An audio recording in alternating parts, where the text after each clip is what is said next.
Sa isang mundong nalunod sa kadiliman, patuloy na nabubuhay ang sangkatauhan sa loob ng iisang nagliliwanag na lungsod kung saan ang liwanag at mga kulay ay nagsisilbing sandata. Sa pinakailalim nito naninirahan ang ating pangunahing tauhan, isang batang isinilang na ganap na walang kulay. Habang ang iba ay gumagamit ng nag-aapoy na mga kulay upang labanan ng mga halimaw, siya naman ay namamalimos ng tinta sa mga inkpit kasama ang kanyang munting nilalang na anino na sinero. Ibinebenta ang kanyang mga nakukuha at mahigpit na kumakapit sa iisang pangarap. Tinanggihan, kinutiya at binugbog dahil sa kakulangan ng kulay, ang pangunahing tauhan ay tuluyang itinuring bilang basurang madaling itapon at inihagis sa isang napakalaking imbakan ng tinta, isang lugar na nilalayong burahin kapwa ang ebidensya at mga bangkay. Habang siya ay lumulubog, ang mga alaala ni Nero nang iilang taong naniwala sa kanya at ng kanyang pangako ay paulit-ulit na gumagapang sa kanyang isipan. Sa gitna ng kadilimang iyon, may isang tinig na bumulong sa kanya na tigilan na ang pagtakas at tanggapin ang nag-iisang kulay na kinatatakutan ng mundong ito. Biglang umalo ng tinta at mula sa hukay ay umangat ang isang napakalaking itim na anyo. Ang batang tinawag ng lahat na walang kulay ay tuluyan ng nagising. Taglay ang iisang kulay na pinakakinatatakutan ng mundong ito, itim. At ang pamagat ng kwento ay colorist. Sa loob ng isang madilim na kuweba, umalingaw-ngaw ang matalim na tunog ng pickaxe na tumatama sa bato. Huminto ang isang binatang may puting buhok nang mapansin niya ang kumikislap na bughaw na patak na tumutulo mula sa bitak sa bato. Nanlaki ang kanyang mga mata sa tuwa, natagpuan niya sa wakas ang hinahanap niya. Maingat niyang inilagay sa isang bote upang saluhin ang tumutulong likido, kinikilala ang kumikislap na sangkap bilang tinta. Nagpasalamat siya sa munting itim na pusa na sa kanyang balikat, si Nero, dahil kung hindi dahil dito, hindi niya matutuklasan ang lugar na ito. Tumingin siya patungo sa liwanag sa bungad ng kuweba, iniisip na kung madadala niya ang tintang ito pabalik, baka sa wakas tanggapin siya ng Pioneer Corps. Lumabas siya ng kuweba nang maluwag ang pakiramdam at tumayo sa isang kulay abong kapatagan, nakatanaw sa isang napakalaking makinang na metropolis sa di kalayuan. Sa loob ng maliwanag na syudad na iyon, naghihiyawan ang mga tao sa pagdating ng mga elitistang mandirigmang tinatawag na colorists, na naglalakad ng may pagmamalaki at may makukulay na buhok. Dalawang mamamayan ang humanga habang pinag-uusapan nila kung paano muling napatumba ng grupo ang isa na namang dambuhalang nilalang, karapat-dapat silang tawaging ganon. Batid nila na hanggat nariyan ang mga bayani, ligtas ang Shining City. Ngunit biglang lumipat ang tanawin sa mas madilim at marungis na Shadow District. Isang mahabang pila ng mga tao ang naghihintay sa labas ng isang gusali, kung saan nakapaskil sa bulletin board ang anunsyo para sa entrance exam ng C-Rank Pioneer Corps, sinumang may kulay ay pwedeng sumali. Sa isang iglap, ang binatang may puting buhok ay marahas na itinapon palabas, bumagsak sa lupa habang pinapaalis siya. Dalawang taga-suri ang nakatayo sa itaas niya, isa sa kanila ang sumigaw na ilang ulit niyang sinasabi na ang lugar na ito ay hindi para sa kanya. Bumangon ang binata, inis at nagtataka kung ano ang problema, habang ipinakita ang bote ng bughaw na tinta. Ipinaliwanag niya na inaprubahan na siya ng kanyang kwalifikasyon sa pamamagitan nito. Itinuro siya ng taga-suri na may paghamak, at mariing ipinaliwanag ang malupit na katotohanan, tinanggihan siya dahil siya ay walang kulay. Nang narinig niya ito, bumagsak ang kanyang kalooban dahil sa kanyang sitwasyon. Sinabi nitong nakatakda na mula kapanganakan ang papel ng bawat tao, at kinutya siya dahil hindi raw niya alam ang kanyang lugar. Nagpalabas ng pulang enerhiya ang pulang buhok na taga-suri, at tinawag siyang walang kwentang colorless na makinig ito. Napaatras ang binata, napapangiwi sa sakit ng bamalat sa kanya ang enerhiya. Mula sa itaas ng hagdan ay mapanuring nagsalita ang taga-suri tungkol sa mga pioneer, ipinagyayabang na tanging mga pinili na gaya niya, ang may kakayahang maging isa. Ipinaliwanag nito na ang Black Land sa labas ng syudad ay lugar na hindi mabubuhay ang mahihina.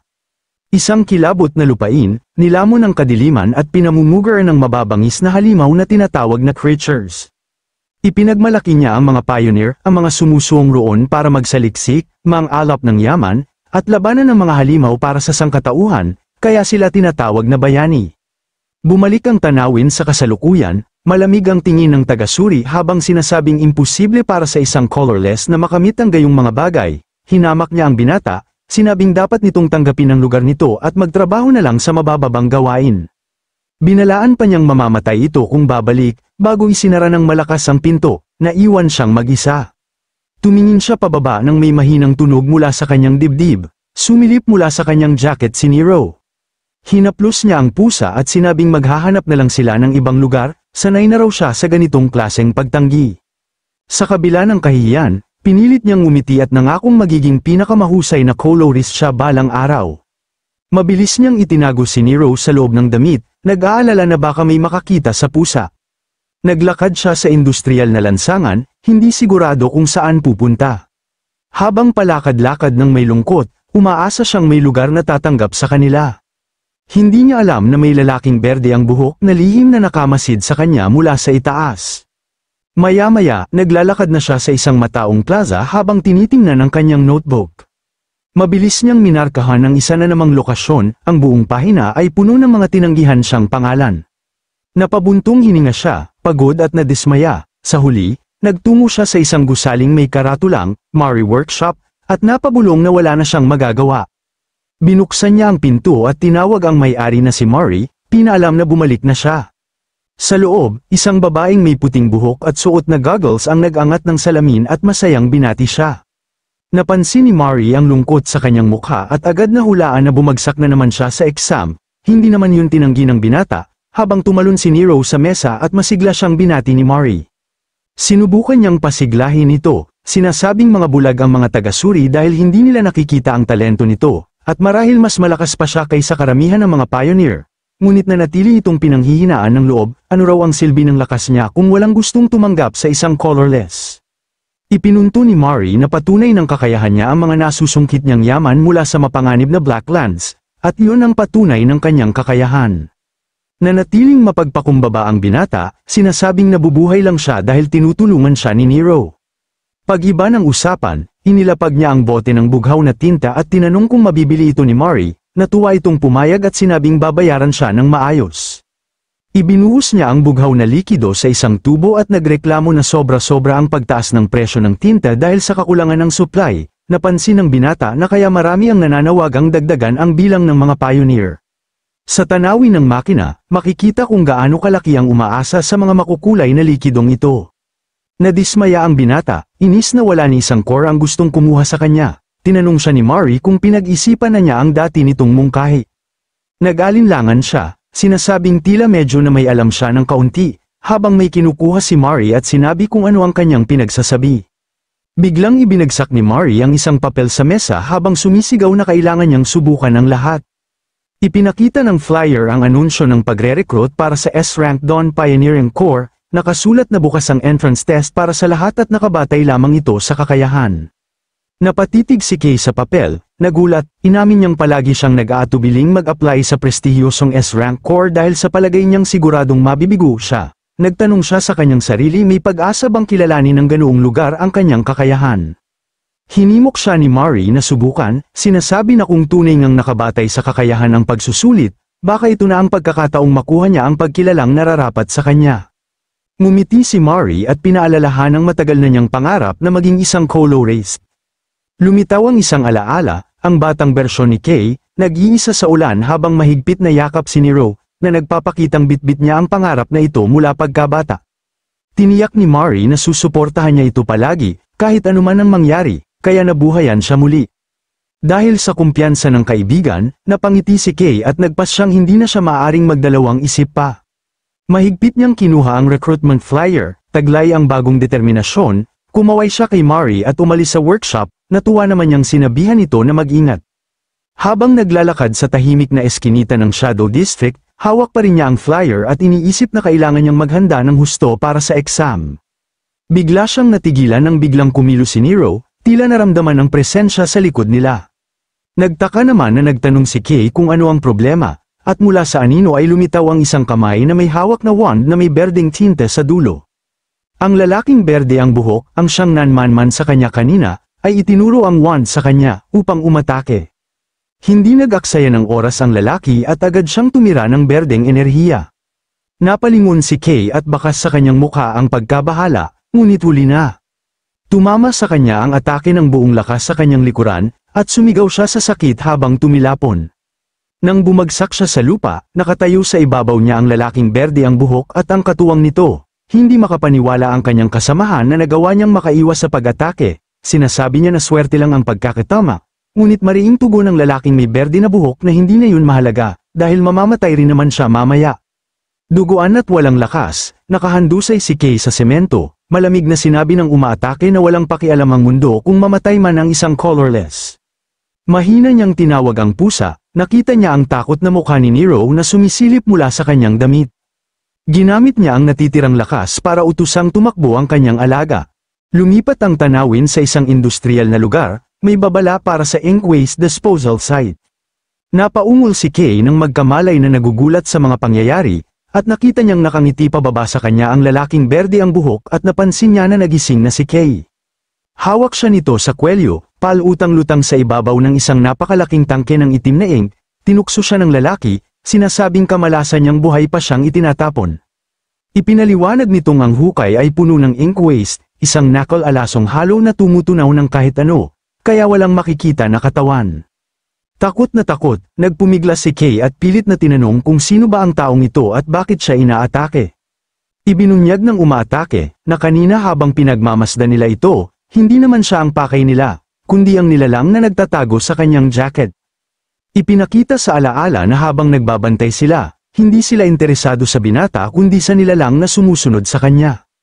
Ipinaliwanag ng lalaki na ang isang creature na sapat ang talino para sumunod sa tao ay napakabihirang tuklas. Tinawag niyang tunay na yaman si Nero habang hinihigpitan ang kapit sa leeg ng binata. Sa gilid niya ay tinaas ng assistant ang isang maliit na hawla, si Nero ay nakakulong doon, umiiyak, habang nabahala si Kay sa kanya. Mahigpit niyang hinawakan ng kwelyo ni Kay na sumisigaw, nagmamakaawang pakawalan ng pusa, ngunit kinutya lamang siya ng umaatake, tinawag ang sigaw niya na nakakaawa. Kumislap ang mga mata nito sa kasakiman, masyadong mahalaga raw ang creature para mapunta sa isang colorless, at ibebenta nila ito sa black market. Madaling naigupo ng lalaki si Kay, sakal-sakal itong iniangat, at sinabi na masyadong maganda ang alagang yan para sa kanya. Habang wala siyang magawa, sinisi ni Kay ang sarili sa kanyang pagiging kampante. Habang nakabitin, naalala niya ang mapanglo na buhay niya sa Shadow District at kung paano sanay na siya sa diskriminasyon. Pero sinabi niya sa kanyang sarili na kailanman ay hindi niya maaaring mawala si Nero, ang nag-iisang pamilya niya. Sa sandaling yun, nag-alab ang kanyang galit, binalaan niya ang lalaki na huwag siyang paglaruan, at hinigpitan ang kapit sa braso ng umaatake na kanyang ikinagulat. Napatigil ang lalaking berde ang buhok, may kakaiba siyang naramdaman, ang kanyang ekspresyon ay nagbago mula arogante tungo sa pagkagulat. Nagtataka siya sa kakaibang nararamdaman, na para bang unti-unting hinihigop ang kanyang enerhiya. Dahil sa nakakadiri niyang nararamdaman, marahas niyang tinapon si Kay diretso sa tangke ng knuckle-alasong ink waste. Tinawag ng umaatake ang nangyari na pag-aaksaya ng oras, si Nero ay desperadong umiiyak mula sa hawla, habang sinasabi ng kanyang kasamahan na malinis na ang kanilang ginagawa. Ngunit naglakad na palayo ang mga salarin, sabik na ibenta ang creature at yumaman. Sa kailaliman ng maitim na likido, nakita ni Kay ang liwanag na unti-unting naglalaho. Naririnig niya ang umiiyak na pusa habang lumalayo ang tunog. Sinubukan niyang lumangoy, ngunit hindi makagalaw ang katawan. Kumislap ang mga alaala sa isip niya, nagtanong siya kung dito na ba matatapos ang kanyang kwento. Ngunit sa gitna ng dilim, sumulpot ang alaala ng kanyang batang sarili na mahigpit na yakap si Nero. Naalala niya ang pangako, at hindi pa siya maaaring sumuko. Sa kailaliman ng walang hanggang puwang, isang mahiwagang tinig ang nagtanong sa walang malay na si Kay kung bakit wala siyang ginagawa. Tinanong ng pangunahing tauhan ng tinig kung sino ito. Biglang sinabi ng boses at inuutusan siyang tanggapin ito.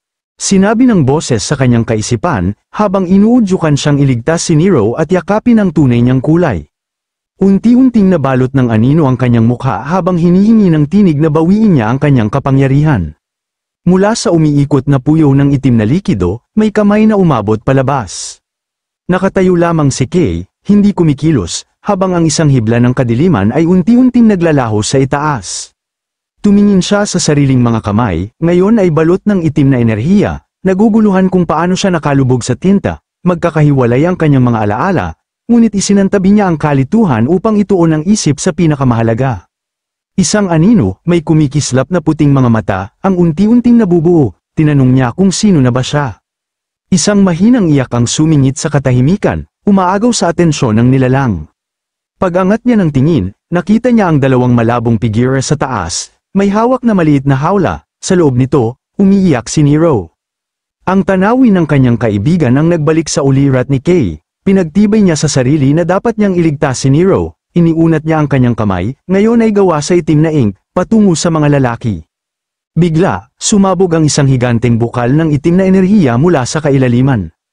Napaatras sa takot ang lalaking berde ang buhok at ang kasama nito, napasigaw habang nakatanaw sa disposal ink.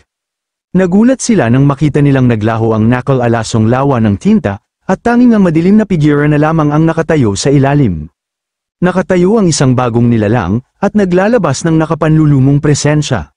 Nang inig ang lalaking berde ang buhok, nanlaki ang mga mata sa hilakbot, habang bumabagsak sa kanila ang isang dambuhalang anino na malaking kamay na may matutulis na kuko, nauutal niyang tinanong kung ang nakakatakot na nilalang ba ay isang creature. Pagkatapos ang insidente na yon, wasak ang buong paligid. Sa Shadow District, isang hysterical na matandang lalaki ang sumisigaw sa pulis, iginiit na nakita niyang may maliit na kamay na lumabas mula sa kawalan, at nagdulot ng higanteng pagsabog ng madilim na enerhiya na nagpaguho sa buong lugar. Samantala, makikita ang lalaking may berdeng buhok na ngayon ay naging colorless matapos ang pangyayari, habang dinadala siya ng mga mediko, sumisigaw naman ang matanda na hawakan siya ng maayos. Isang bagong grupo ang dumating, isang lalaking pula ang buhok at isang babaeng asul ang buhok. Tinitigan nila ang mga biktima, sinabi ng lalaki na sa kabutihang palad ay tanging dalawa lamang ang naapektuhan sa nangyari, sinang-ayunan naman ito ng babae at ipinaliwanag niya na ang mga ito ay kabilang sa mga pioneer. Isang B-rank na hindi maganda ang reputasyon. Naguluhan ng babaeng asul ang buhok, hindi maunawaan kung paano nawawala ang kulay ng isang tao, ngunit sinabi ng kasama niya na dapat muna silang tumuon sa misyon. Ipinaliwanag ng lalaking pula ang buhok na narito sila dahil sa ulat na may malaking creature na lumitaw sa loob mismo ng syudad. Napatulala ang pulis, saka napagtantong kaharap niya ang mga high-rankang colorist. Sinabi ng pulis na isang karangalan para sa kanya na makita sila, at ipinakilala niya ang sarili bilang ang supervisor ng lugar na yun, na iilang niyang tinanong kung bakit naparito sa Shadow District ang ganoong kataas na ranggo. Magalang na ipinaliwanag ng lalaki na huwag siyang mag-alala na narito sila para magsiyasat. Hiniling na ihatid sila sa lugar ng pagsabog, at sinundan nila ang kabadong pulis. Pagdating sa napakalaking hukay, sinuri ng lalaking ang mga sirang debris at napansin ang may itim na mantsa. Kinumpirma naman ng partner niya na may bakas ng isang creature.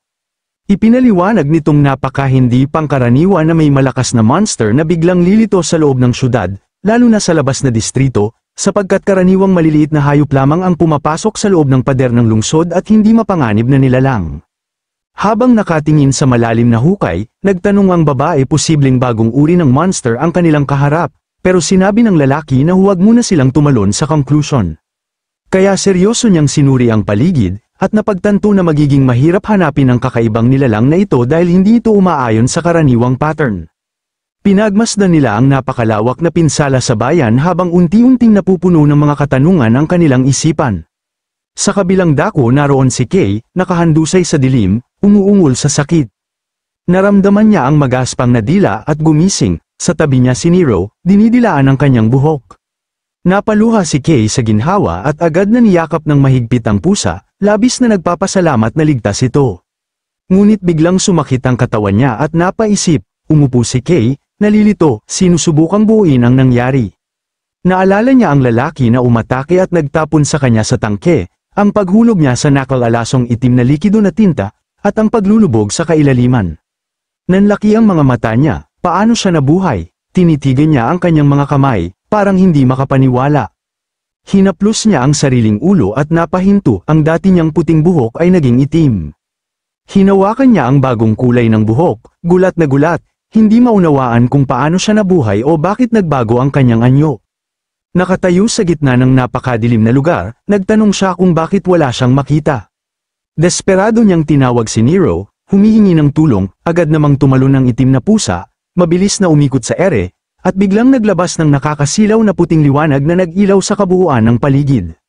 Sa pagliwanag, tumambad ang nakakatakot na tanawin, isang malalim na kuweba na napapaligiran ng nagkukumpulang madidilim na halimaw. Napatitig si Kay, takot na takot, hindi maunawaan kung nasaan sila, napagtanto niya ang katotohanan na may matinding kilabot, nasa Blackland sila, isang disyertong napakamapanganib, malayo sa syudad. Naalala niyang ang lugar na ito, ang Black Forest, ay sobrang delikado at tanging mga B-rank pioneers lamang ang may pahintulot pumasok. Nang makita niyang nagsisimulang lumapit ang mga halimaw, napahiyaw siya sa gulat, sumigaw siya kay Nero na sumunod, at agad siyang tumakbo palayo. Lumiwanag ang daan dahil sa umaalulong na pusa habang tumatakbo si Kay ng buong bilis. Halos masagi siya ng isang dambuhalang aninong ahas, at napasigaw siya sa takot, at inisip na napakadelikado nito. Sa kabila ng panganib, nagpasalamat pa rin si Kay kay Nero para sa liwanag nito habang mabilis silang tumatakbo sa madilim na kagubatan. Nagmamadali silang umakyat sa matatarik na bangin upang makaiwas sa mga halimaw na humahabol sa kanila, at sinusundan ni Kay ang ilaw ni Nero. Nang nakaakyat na si Kay ay mabilis siyang tumakbo palayo sa lugar. Habang tumatakbo, unti-unting nagbago ang ekspresyon ni Kay mula sa takot tungo sa pagtataka, dahil napapansin niyang may kakaiba sa kondisyon ng kanyang katawan. Tinitigil niya ang kanyang dibdib kung saan kumikislap ang maitim na enerhiya, at napagtanto niyang napakaganda ng pakiramdam ng kanyang katawan. Nagulat siya at napaisip na kahit ang tagal na niyang tumatakbo, ni hindi man lang siya napapagod. Tumalon siya sa isang malapad na bangin ng napakadali, at namangha ng maramdamang mas mabilis at mas magaan ang kanyang mga galaw kaysa dati. Lumapag siya ng matatag, tulala sa pag-unawa na ang kanyang katawan ay umaapaw sa isang bago at misteryosong lakas. Si Nero ang unang nakaramdam ng panganib, tumindig ang kanyang mga tainga sa pagdating ng banta. Isang mabangis na nilalang na animoy asong lobo, nagawa sa anino, ang biglang sumalakay kay Kay at nabigla siya. Huli na nang mapagtanto ni Kay na mahina ang kanyang depensa at hindi niya maaawat ang pag-atake. Tiyak sa kanyang mamamatay na siya, ipinikit niya ang kanyang mga mata at naghanda para sa kagat. Bumaon ang mga ngipin ng halimaw sa kanyang braso, ngunit sa halip na mapunit ang balat, isang malakas na kalabog ang umalingaw-ngaw. Nabasag ang mga ngipin ng nilalang sa mismong pagtama nito, na ikinagulantang ng halimaw. Napadilat si Kay, gulat na buhay pa siya, ang aninong lobo, ngayon walang ngipin at takot na takot, ay umungol bago mabilis na nagtatakbo pabalik sa mga palumpong. Tiningnan ni Kay ang kanyang braso at natuklasang wala man lang gasgas. Tinitigil niya ang kanyang mga kamay, hindi makapaniwala, isang tama na ganoon dapat ay ikinamatay na niya. Nanlaki ang kanyang mga mata habang nauunawaan niyang ang tibay na ito ang kapangyarihang matagal niyang hinahanap. Biglang lumindol ng malakas ang lupa, kaya napalingon pareho sina Kay at Nero. Isang napakalaking anino ang dahan-daang umaangat mula sa kadiliman, napakataas ng tindig nito. Isang dambuhalang nilalang na may iisang mata ang gumapang pataas sa gulod, nagliliwanag sa nakakatakot na enerhiya. Nanlaki ang mga mata ni Kay sa kilabot habang nakikilala niya ang nilalang, isang Cyclops.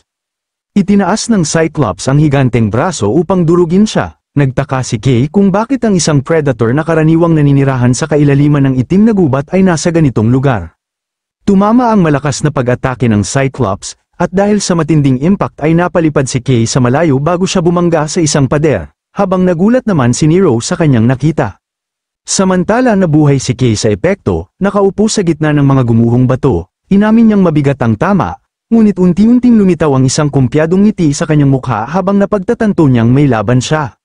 Pumasok sa kanyang isipan ang mga alaala ng kanyang nakaraan, ang pagiging mag-isa, ang paulit-ulit na pagtanggi ng iba, at ang mga pagkakataong siya'y binugbog. Tinanggap niyang natamo na niya sa wakas ang kapangyarihang matagal niyang hinahangad, at nagpasya siyang magbabago ang lahat ngayon. Kumislap ang enerhiya sa kanyang braso habang pinipisil niya ang kanyang kamao, nagpas siyang hindi na siya kailangang tumakbo palayo. Nanindigan siya, dala ang bagong determinasyon, at habang nakatutok siya sa malakas at misteryosong sensasyong galing sa kaibuturan ng kanyang katawan, bigla itong binalot ng anino. Nagbago siya tungo sa isang nilalang na purong madilim na enerhiya, may kumikislap na puting mga mata. Umungal ng galit ang Cyclops, at inabot siya ng higanteng kamay upang durugin. Ngunit nawasak ni Kay ang lupa habang inihanda ang kanyang sarili sa pag-atake, sumabog ang hangin sa lakas ng kanyang pagtalon.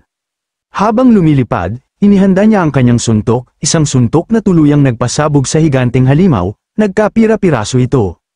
Umuga ang buong paligid sa lakas ng pagsabog, nawasak ang kagubatan dahil sa shockwave. Lumipad si Kay sa ere, na palilibutan ng mga labi ng kanyang tinalo. Nananatili pa siyang nasa kanyang anyong nilalang, ngunit nanlaki ang kanyang mga mata nang may maramdaman siyang kakaiba. Biglang naglaho ang madilim na enerhiya, at napansin niyang nasa mataas na himpapawid siya, nakabitin sa itaas ng isang luntiang tanawin sa ilalim ng maliwanag na araw. Napatitig siya sa makukulay na kagubatan at talon sa ibaba, namamangha sa matingkad na kagandahan ng kalikasan. Ngunit kasing bilis ng pagdating nito, naglaho ang kapangyarihan niya, bumalik sa pagiging puti ang kanyang buhok. Napatingin siya sa ibaba, litong-lito, at biglang nakaramdam ng takot habang nauunawaan niyang unti-unting kumikilos pababa ang gravity, wala siyang magawa, at nagsimulang bumagsak ng mabilis. Sumigaw siya sa takot habang bumabagsak papuntang kagubatan, hanggang sa bumulusok siya sa mga puno at tumilapon. Gumapang palabas si Kay mula sa mga durog na sanga habang si Nero ay lumulutang sa itaas, nag-aalala. Bumagsak si Kay sa kanyang mga tuhod, habol hininga, habang ang itim na enerhiyang bamalat sa kanya ay unti-unting naglalaho na parabang usok. Sa takot niya, napagtanto niyang mabilis na kumukupas ang kanyang color, at doon niya nalaman ang kapintasan ng kanyang bagong kapangyarihan, habang mas ginagamit niya ang lakas na ito, mas mabilis itong nauubos, at sa ganitong bilis mawawalan siya ng panlaban. Biglang nagdilim ang buong paligid, at isang mahiwagang tinig ang umalingaw-ngaw sa kanyang isipan, tinatanong siya kung ano pa ang hinihintay niya, inuutusan siya ng tinig na kumilos, itinuro na ang kanyang pagkain ay nasa harap lang niya, at pinipilit siyang kainin ito agad. Tumingin si Kay sa nakakalat na labi ng Cyclops na tinalo niya, patuloy siyang inaakit ng boses, tinanong siya nito kung gusto ba niyang mabuhay, at sinabing kailangan lang niyang iabot ang kanyang kamay. Pagod na pagod at nanghihina, pilit na nananatiling gising si Kay, halos mawala na siya ng malay habang paulit-ulit na hinihingi ng tinig na gamitin niya ang kanyang kamay.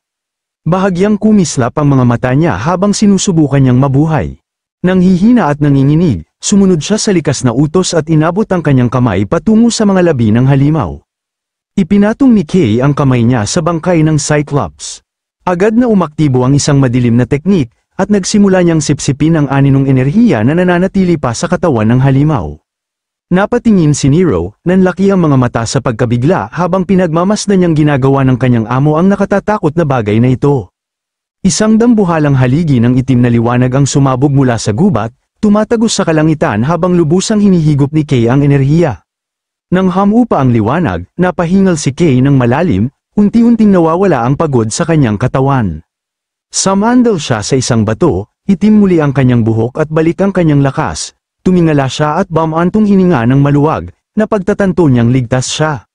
Samantala, sa Mari workshop, tila payapa ang araw. Abala si Mari sa pagguhit ng blueprint nang tumunog ang door chime, tumingin siya pataas, at nakita ang isang misteryosong silweta, isang taong nakabalot sa kupas at gutay-gutay na balabal nakatingin sa kanya mula sa pintuan. Sinubukan ni Mari maging magalang at binati niya ito ng may ngiti, kahit nanginginig na siya sa kaba. Nagtanong siya kung may espesyal na request ba ang bisita, ngunit nanatiling nakatayo lamang ang nakahod. Isang mabigat na hakbang ang ginawa ng estranghero, at napaatras si Mari, halatang kinakabahan. Tinawag niya ito at sinabing mukhang kainahinala ang dating nito. Nang patuloy itong lumapit, napakapit siya sa malaking wrench at nagbabala na aatake siya kapag lumapit pa ito. Bigla namang sumugod ang estranghero, dahilan para mapasigaw si Mari at napapikit ang kanyang mata sa takot. Subalit bigla itong huminto at itinaas ang hood nito, lumitaw ang isang pamilyar na ngiti, sinabi nitong kumalma siya. Inilantad ni Kay ang mukha niya, at nakangiti na nagpaliwanag na siya lang ito, bagaman aminado siyang halos hindi niya makilala ang sarili niya. Nanlaki ang mga mata ni Mari sa pagkagulat, hindi may proseso ang malaking pagbabago sa hitsura niya. Napasigaw siya, nag-echo pa sa labas, habang pilit niyang inaalam kung ano ang nangyari sa mukha nito. Nanginginig si Mari, hawak ang isang bakal na tubo habang nakatitig sa nakahod na si Kay. Pero napalitan agad ang takot niya ng galit, hinugot niya ang isang maso at wrench, sumisigaw na hindi niya patatawarin ang mga demonyong nanakit kay Kay. Pinaghahampas niya ang hangin, nagbubulyaw na dapat pagwasakin ang ulo ng mga salarin, habang si Kay ay desperadong pinapakalma siya at sinasabing ayos lang siya. Nang makumpirmang si Kay ngayon, pinababa ni Mari ang wrench at napangiti ng ilang sandali. Inaamin na nasobrahan siya dahil sa takot, matagal silang nawala ng contact kaya labis siyang nag-alala, lamambat ang ekspresyon niya, at sinabi niyang masaya siyang ligtas si Kay, humingi ng paumanhin si Kay sa pag-aalala na naidulot niya, ipinaliwanag ni Kay, napapailing siyang iniisip kung gaano kaabsurdo ang lahat na buhay siya matapos mahulog sa toxic ink at nagka-color. Sinabi ni Mari ang isa niyang concern, ang kanyang color ay itim, na karaniwang inuugnay sa mga halimaw, at baka tingnan siya ng masama ng mga tao, pero mabilis niya itong binaliwala. Iniisip na ang mahalaga ay nagkaroon na siya ng pagkakataong maging isang colorist. Ipinahayag niyang diretso siyang pupunta sa Pioneering Corps entrance exam, at nagpasalamat kay Mari sa tulong nito. Nahihiya niyang tinanong kung maaari siyang makahiram ng damit, at nangakong ibabalik niya ito. Napabuntong hininga si Mari, tinatanong kung ilang beses pa siya magmamakaawa. Ngunit napangiti rin siya, sinabing ituring na niya itong investment para sa isang future colorist. Bigla niyang hinawakan ang kamay ni Kay at hinayla ito, sabay sabing sumunod siya. Nagulat si Kay habang masiglang sinabi ni Mari na may perpektong kagamitan siya para sa kanya. Nag-shift ang eksena sa isang malaking kumpulan ng mga aspiranteng pioneers na umaakyat sa hagdan ng isang napakalaking gusaling parang Coliseum. Sa loob, daan-daang kalahok ang nagtitipon at sa gitna nila ang malalaking puting parisukat, handa para sa pagsusulit. Sa gitna ng karamihan, 3 lalaki ang nag-uusap, halatang kinakabahan. Ang lalaking may asul na buhok, may numerong 183 sa dibdib, ay sinusubukang pakalmehin ang kaibigan niyang kinakabahan. Pinag-usapan nila na hindi nila inaasahan na darating ang araw na masusubukan nila ang Dawn Pioneering Corps at makarating sa ganitong punto, ngunit binanggit ng isa na ang pagpasok sa Tomb Class Pioneering Corps ay pangarap ng bawat pioneer.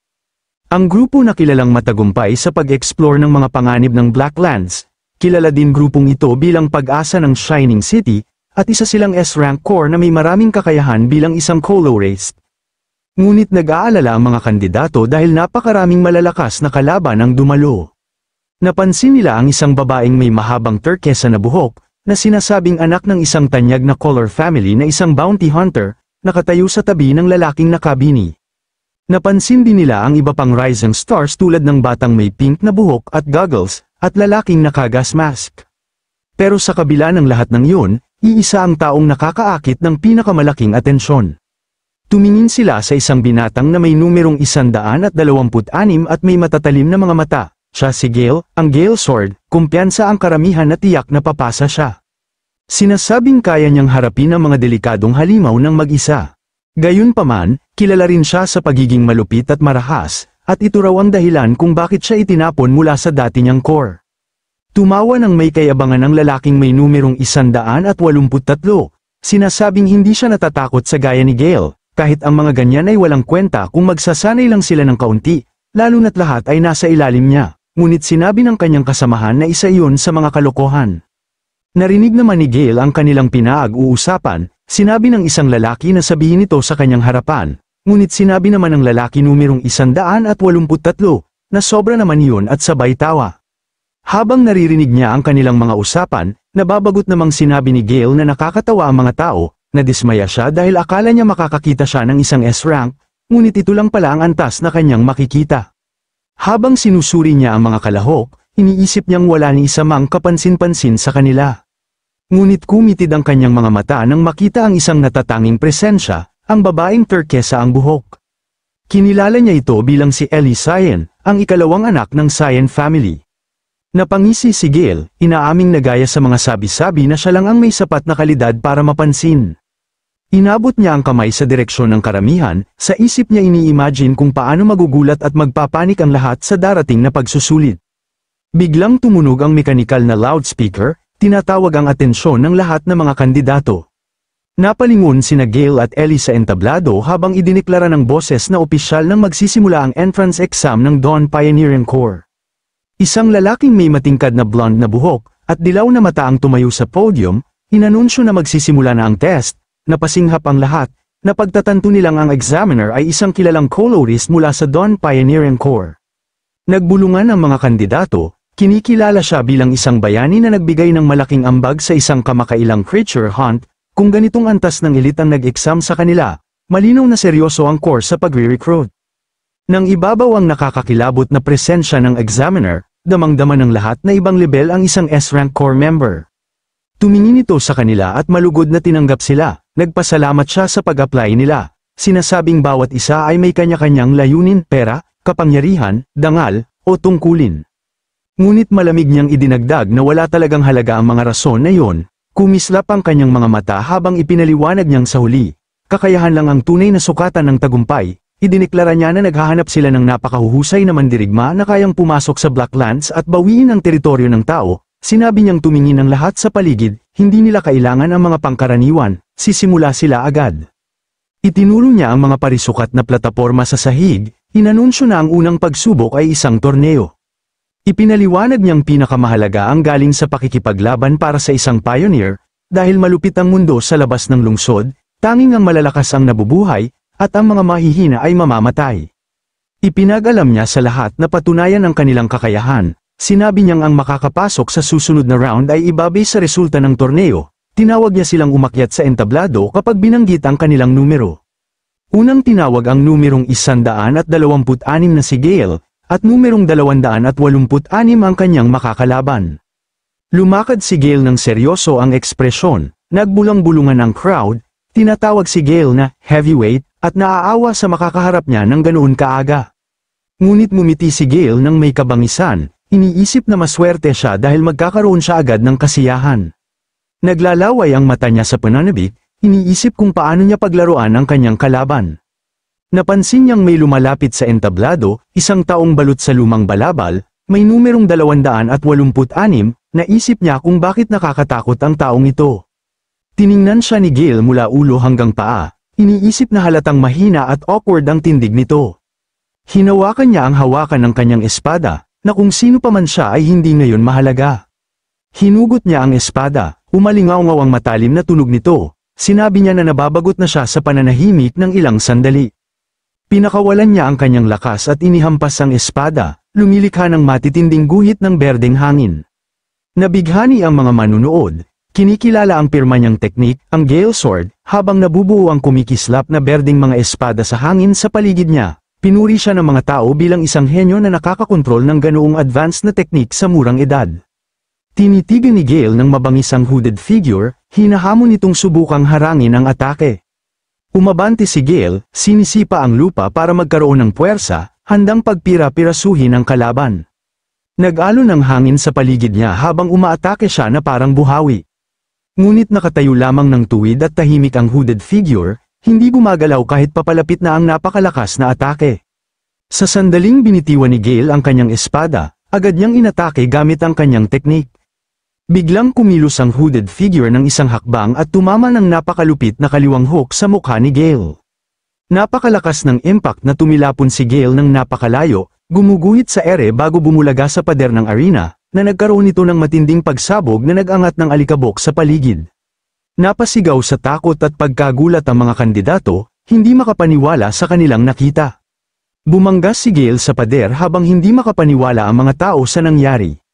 Wala siyang malay, habang naguguluhan ang karamihan kung paano siya napabagsak ng isang pag-atake lamang, at napaisip sila kung paano yun nagawa. Tumayo ang hooded figure, si Kay, habang tinitingnan niya ang kanyang kamao, sinasabing siya man ay nabigla sa biglaan niyang paggalaw. Nalaglag na ang hood, lumitaw ang magulong itim niyang buhok, naisip niyang masyadong mabilis kumilos ang katawan niya kaya parang magulo ang pangyayari. Biglang itinuro siya ng isang manunood, nanginginig at sumisigaw, hindi dahil sa panalo, kundi dahil sa kulay ng enerhiya ni Kay, na itim. Pinagmamasdan nito ng blonde examiner ng seryoso, iniisip na ang itim na kulay ay katulad ng kulay ng mga nilalang. Maging si Ellie Cyan ay napahinto sa gulat, iniisip kung posible bang magkaroon ng ganoong kulay ang isang tao. Nakatayo si Kay sa gitna ng arena, walang kamalay-malay sa bigat ng sitwasyon, nagtatanungan ang mga tao kung ang lakas na kayang tumalo sa Gale Sword sa isang hampas ay nagmumula ba sa misteryosong itim na enerhiya. Tumingin si Kay sa paligid, kinakabahan sa reaksyon ng mga tao, at inosenteng nagtataka kung may nagawa ba siyang mali. Nagpatuloy ang paligsahan na puno ng matitinding laban sa mga area. Sa isang laban, nagpakawala ng matutulis na batong may salamangka ang isang takot na kandidato, ngunit mabilis na sumugod si Kay at iniwasan ang mga ito. Habang nabahala ang kanyang kalaban, sinabihan niya ito na lumayo at nagtataka kung bakit hindi gumagana ang kanyang atake. Agad niyang nilapitan ang kalaban at binigyan ito ng napakalakas na suntok, dahilan para liparin ito, idineklara ng announcer na siya ang panalo. Nagpatuloy ang sunod-sunod niyang tagumpay, muli niyang binagsak ang isa pang kalaban, at pinatulog ang isa pa sa pamamagitan ng kanyang suntok. Sa taas, pinagmamasdan ng blondeng tagasuri si Kay na may kuryosidad. Habang nakatingin siya sa laban, sinabi ng kasama niyang lalaki na siya ang kauna-unahang lumabas na kulay itim. Ipinahayag niya na mabilis kumalat ang mga usap-usapan, kaya ito na ang pagkakataon nila para makuha siya. Sinabi naman ng babae na kahanga-hanga ang batang ito at madaling mag-stand out sa hanay ng mga aplikante. Biglang may maririnig na mabibigat na yabag, at isang boses ang nagsabing mukhang mahirap ang araw na ito. Lumingon ang blondeng taga-suri at nakita ang pulang buhok na lalaki at asul na buhok na babae mula sa lugar ng pagsabog, at nakilala nila ito bilang isang team leader na si Red. Nagtanong ang taga-suri kung bakit naroon ang pinunong si Red, ngunit iwinasiwas ng lalaki ang kamay, sinasabing napadaan lang sila. Sandali nilang tinalakay ang investigasyon tungkol sa malaking nilalang at narinig niya na siya ang may hawak doon. Napabuntong hininga si Red, aminadong wala pang progreso at ito ang nagbigay sakit ng ulo sa kanya. Tinanong niya kung may karapat-dapat bang aplikante na mapipili, binanggit ng taga-suri na babae na maaari niyang asahan ng magandang resulta sa pagkakataon na ito, mula sa pamilyang Cyan at isang napaka-espesyal na kandidato. Biglang lumaki ang mga mata ni Red nang may maramdaman siya, tumingin siya sa arena at nakita si Kay, agad napansin ng itim na enerhiya, sinabi ng lalaki na taga-suri, na alam niyang mapapansin niya ito. Ibinanggit niya na natalo niya ang isang paboritong top rank at nagbigay ito ng kahangahangang resulta, sa ganitong kaso, maaasahan niyang makakapasok ito. Bamulong ang asul na buhok na babae kung may kinalaman ba ang batang yun sa iniimbestigahan nila, kumpirmadong sagot ni Red, malamang nga. Sa loob-loob niya, napakalaking pagkakatugma na may bagong kulay na lilito matapos ang insidente sa Shadow District. Nagpasya siyang bantayan ng mabuti si Kay, hindi alam na siya man ay minamasdan. Tinitigan ni Kay ang kamao niyang may usok ng itim na enerhiya, sabik siya sa lakas na mayroon siya ngayon, at naisip na posibleng maging pioneer na siya. Ngunit naalala niya rin ang matinding epekto ng transformation sa kanyang katawan at pinaalalahanan ng sarili na mag-ingat, alam niyang kapag naubos ang kulay habang lumalaban, magiging walang depensa siya. Bigla namang sumabog ang napakalakas na yelong enerhiya mula sa arena, lumilikha ng malaking pader ng yelo. Kalmado si Ellie Cyan habang nakalubog sa malamig na yelo. Idineklara ng announcer na si numerong 17 ang panalo, nakulong niya ang kalaban sa solidong bloke ng yelo. Nakatitig ang mga manonood, pati na si Kay, na humahanga sa kapangyarihan ng pamilyang Cyan. Habang bumababa si Ellie sa hagdan, nakatingin si Kay sa kanya, iniisip kung paano tatalunin ang ganoong lakas ng salamangka. Biglang huminto si Ellie pagdaan sa tabi niya, tinitigan siya ng direkta, matalim at puno ng pag-uusisa. Kumitid ang mapupungay na mata niya habang sinusuri siya. Ni hindi nagsalita at naglakad na palayo, iniwang naguguluhan si Kay. Inihayag ng announcer na tapos na ang unang pagsusulit, umakyat muli sa entablado ang blondeng taga-suri at nagpasalamat sa lahat. Ipinaliwanag niyang dahil nahuhuli na sila sa oras, agad silang tutuloy sa susunod na pagsubok. Inutusan niya ang mga nabigo na umalis, at lumakad ang mga ito ng malungkot. Naisip naman ng mga kandidato na sobrang hirap, lalo na't wala silang pahinga, sana umaasa sila na ang susunod na pagsusulit ay magiging mas madali. Magsisimula na sana ang taga-suri sa pagpapaliwanag ng susunod na test ngunit naputol ng may humawak sa balikat niya. Umusad si Red na may kumpiyansang ngiti, ipinahayag niyang siya mismo ang mamumuno sa ikalawang exam. Nagulat ang mga kandidato, agad nakilala kung sino ang nasa harap nila, si Colorist Red, isa sa pinakamalalakas sa Shining City, kilalang sumakap muli sa Blacklands, ngunit natakot ang ilan, naaalala ang mga chismis tungkol sa kanyang nakapipinsalang lakas, at ang sabi-sabi na kapag siya ang nangangasiwa ng exam, walang pumapasa. Nag-aalala ang blondeng taga-suri at tinanong kung sigurado ba si Red, na baka pag-alitan siya ng kapitan. Tinawanan lang yun ni Red, sinasabing araw-araw naman siyang pinapagalitan.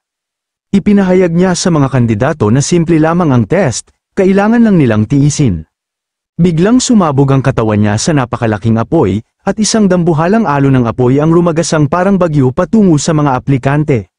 Bumuo ito ng tig-iisang bilog na harang sa bawat isa, na parang ikinulong sila ng apoy, nataranta ang mga kandidato sa tindi ng init. Ipinaliwanag ni Red na ginaya niya ang kondisyon ng isang partikular na rehiyon, at magiging mas mainit pa ito.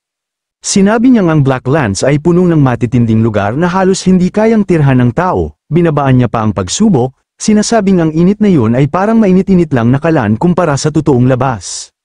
Ngunit kasunod noon, tumalim ang kanyang tingin, at idinagdag na sinuman na hindi kayang tiisin yun ay hindi kailanman karapat-dapat maging pioneer. Nabahala ang mga aplikante dahil sa init, na para bang nasa loob sila ng kalan, kaya napaisip siya kung anong klaseng lugar ang Blacklands. Samantala, sinubukan ng isa na gamitin ang kanyang kakayahan upang wasakin ito, ngunit napansin niyang hindi man lang ito nagasgasan. Habang pinagmamasdan sila mula sa gilid, napansin ng blondeng tagasuri na sa kabila ng mga sabi-sabi, hindi man lang bumaba ang kakayahan ni Red. Humanga siya sa kamanghamanghang kontrol nito, lalo na sa kakayahang takpan ng napakaraming tao sa isang iglap. Inamin niyang ang ganitong lakas ang nararapat sa isang nasa tugatog. Biglang may malakas na tunog ng pag-crack na umalingaw-ngaw. Napalingon naman ang ibang aplikante upang tingnan kung ano ang nangyayari. Isang dambuhalang pagsabog ng yelong enerhiya ang sumabog palabas, winasak ang bilog ng apoy, sa gitna ng bumabagsak na tipak ng yelo, nakatayo si Ellie Cyan, nakawala sa harang. Tinitigan siya ni Red at umamin na maganda yun. Naisip niya na kahit natural na kontra sa apoy ang kapangyarihan ng pamilya Kian, karaniwan ay sapat ang lakas niya para mapigilan ang pakinabang na yun. Habang nakatitig sa dalaga, napag-isipan niyang maaaring karapat-dapat nga itong tawaging tunay na henyo. Naisip niya ang isa pang aplikanteng pinag-uusapan nila. Sa loob ng sariling bilog ng apoy, tila nakatayo lang si Kai. Pinagmamasdan siya ni Red at napansing hindi tulad ng dalaga, hindi ito sumusubok makawala, inamin niyang hindi naman siya umaasa ng marami mula sa batang ito. Ngunit sa loob ng harang, nagpapanik si Kay, sumisigaw sa isip na malaking problema ito. Napagtanto niyang nasobrahan niya ang paggamit ng kanyang kulay kanina laban sa Gale Sword, inisip niya na kung alam lang niya na mangyayari ito, sana ay nagpahinga muna siya. Napamura siya sa pagkabahala, dahil kung matagal niyang pinipigilan ito, lalo lamang bumibilis ang pagkawala ng kanyang kulay. Inisip niya ang nakakatakot na mangyayari kung maubos ang kapangyarihan niya. Alam niyang kapag nadiskubring wala siyang kulay, malamang ay gagawan siya ng eksperimento. Desperado siyang naghanap ng paraan, iniisip kung may maaari siyang sipsipin na enerhiya. Huminto ang tingin niya sa dingding ng naglalagablab na apoy, at bigla siyang may naisip. Dahil gawa ito sa isang color ability, posible bang maabsorb niya ito? Tiningnan niya ang sariling kamay, aminadong hindi niya alam ang limitasyon ng kanyang pagsipsip. Wala ng oras mag-isip, kinailangan niyang subukan, inabot niya ang umiikot na apoy. Agad na may marahas na reaksyon, nanlaki ang mata ni Kay, gumagana ang direktang pag-absorb. Nagsimulang higupin at bumaluktot ang fire barrier, na nakakuha ng atensyon ng mga malalapit na kandidato. Isang dambuhalang buhawi ng itim na enerhiya ang sumabog mula kay Kay, hinihigop ang pulang apoy papunta sa kanyang kamay. Mula sa podium, napatitig sina Red at ang blondeng tagasuri, tulala at nagulat hindi maunawaan ang kanilang nakikita. Napawisan si Red at pilit na ngumiti, sinasabing nakatagpo sila ng tunay na kabaliwan sa arena. Nakatayo si Kay sa gitna ng naglalaho pang enerhiya, mukhang nakakatakot ang aura, pulang apoy at itim na enerhiya ang umiikot sa kanyang mga kamay. Tumahimik ang buong arena, habang naguguluhan sa nangyayari. Ngunit sa loob niya, nagpapanik na naman si Kay, pinilit niyang ngumiti, hindi dapat nangyari ito, napagtanto niyang masyado siyang umangat sa pansin. Napatigil si Ellie Cyan, iniisip kung guni-guni lang ba niya ang nakikitang binata na balot sa madilim na enerhiya, dahil gusto niyang patunayan ang kapangyarihan ng kanyang pinag-igihan para sa kanyang pamilya. Tinitigan niya si Kay, tinatanong sa sarili kung posible bang magkaroon ng tao ng itim na kulay, ramdam niyang ang paglitaw ng isang ganap na bagong kulay na isang bagay na hindi pa nararanasan. May kakaibang kaba ang damapo sa kanya habang pinagmamasdan siya, sumagi sa isip niya ang lahat ng pressure para maging pinakamahusay. Inisip niya ito dahil lumaki siya sa palaging pagiging pinakamahusay sa kanyang pamilya, ayaw niyang mahulog lamang sa iba, at hindi rin niya pwedeng madismaya ang kanyang kapatid. Kailangan niyang amining napakalakas ni Kay, at kahit gamitin pa niya ang buong kapangyarihan, wala siyang kasiguraduhang mananalo siya. Inisip ni Ellie na may kakaiba sa kanya, isang bagay na hindi maipapaliwanag ng lakas lamang, ano nga ba talaga siya? Mabilis niyang iniwaksi ang nakakabagabag na tanong, dahil hindi na yun ang mahalaga. Lumapit si Colorist Red kay Kay at basta na lamang inakbayan siya, sinasabing hindi na mauulit ang ganitong sitwasyon sa susunod. Nakangiti siyang binanggit na nakakaloko ang itim na kapangyarihan na sumisipsip sa lahat, at hindi niya mapigil ang maging curious. Inakay niya si Kay palayo, sinasabing mas mabuting mag-usap sila ng pribado para protektahan ang kanyang impormasyon, habang nasasagot din niya ang sarili niyang mga tanong. Kinakabahan si Kay at nagtanong tungkol sa estado ng exam, tinyak ni Red na sa kapangyarihan niyang iyon, pasado na siya ng malinaw. Napatulala si Kay, na kinabang pala siya sa lahat ng atensyon na kuha niya. Binalot siya ng labis na emosyon, iniisip na natupad na ang pangarap niyang maging pioneer. Biglang sumigaw ang blondeng taga-suri kay Red dahil ginagawa na naman niya ang gusto niya habang nagpapatuloy pa ang exam. Ngunit pinagsabihan siya ni Red na tumigil sa malakas na pagsigaw. Humingi siya ng pasensya at sinabing babayaran niya ito mamaya. Nakikiusap siyang kalimutan muna niya ito sa ngayon. Napabuntong hininga ang taga-suri at ipinahayag na sa kabila ng abala, magpapatuloy ang exam. Ipinahayag niyang pasado ang numerong 17 na si Ellie dahil nabasag niya ang harang, ngunit ang iba ay sasailalim sa panibagong test. Hindi pinansin ni Ellie ang anunsyo, nakapako ang tingin niya sa madilim na lagusan kung saan dinadala si Kay ni Red. Nagbago ang eksena, isang industrial na lugar, nakatayo si Red sa tabi ng kotse kasama si Kay.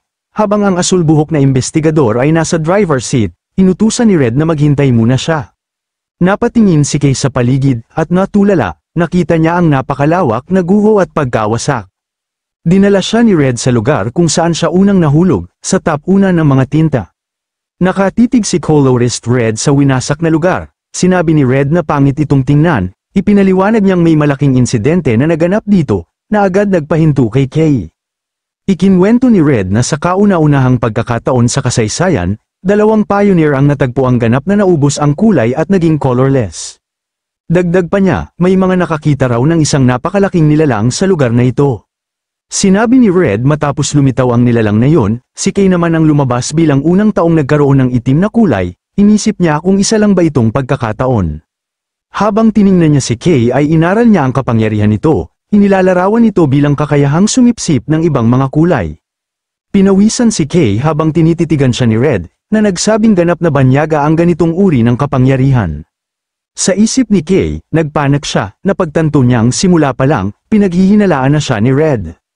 Nag-isip siyang tumakas, pero nang maramdaman ang nakakatakot na presensya ng lalaki, alam niyang imposibleng makatakas sa isang bayani.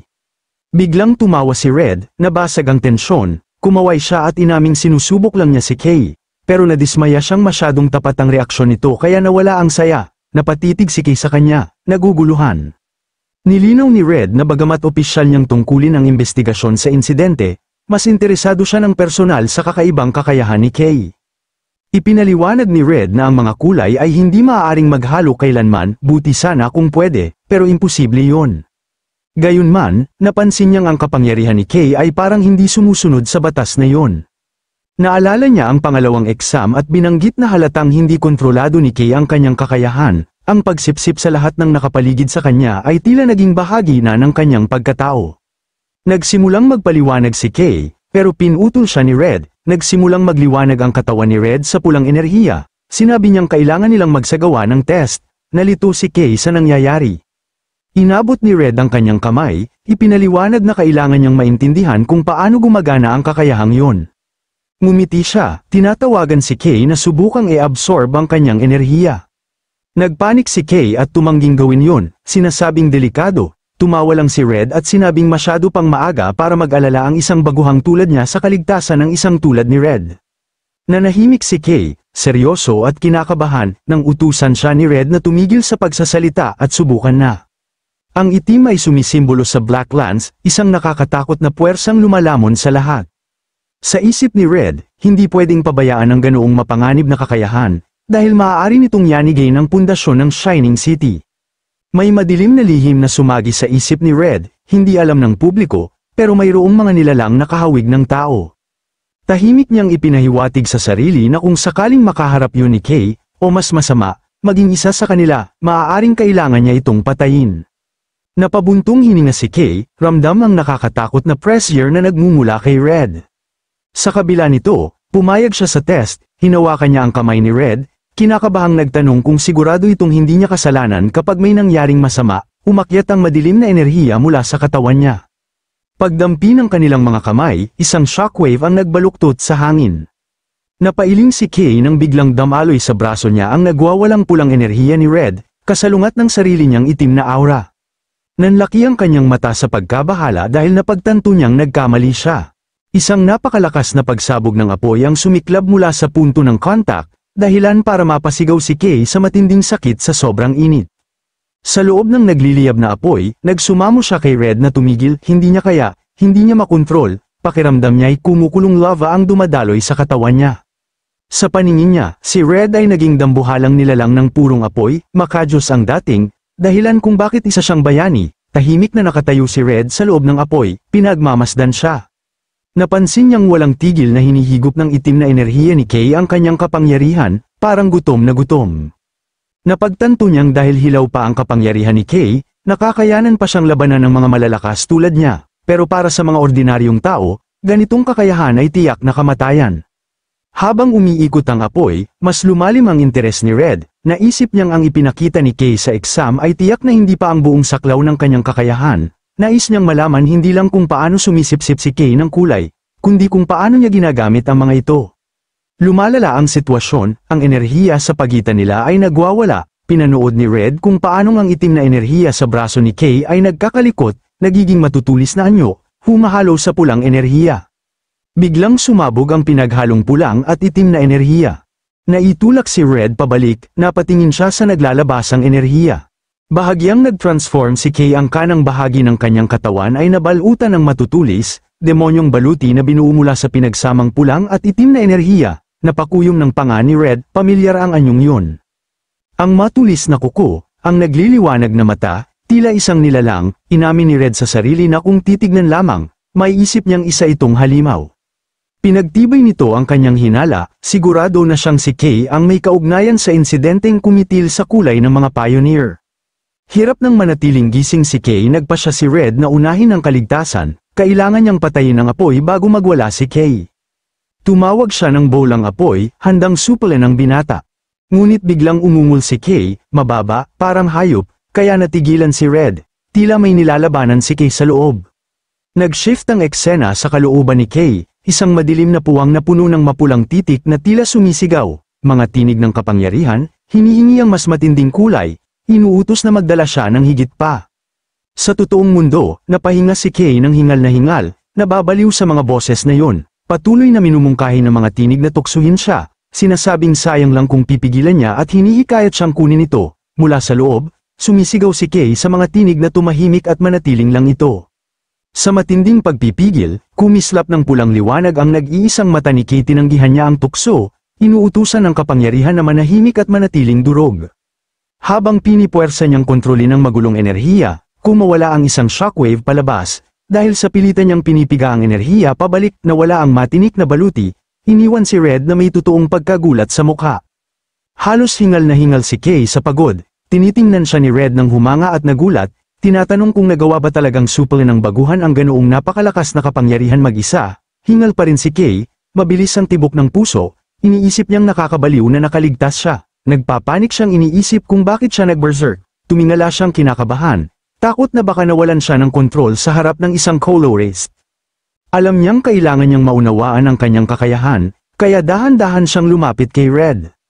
Ngunit mukhang tuwang-tuwa si Red, inamin ni Kay na nabigla siya dahil mas malakas ang kapangyarihang inabsorb niya kaysa sa inaasahan niya, pero idiniklarang matagumpay ang eksperimento dahil masaya ito. Sabi niya kay Kay na kung gusto nitong may marating, kailangan nitong handang sumugal.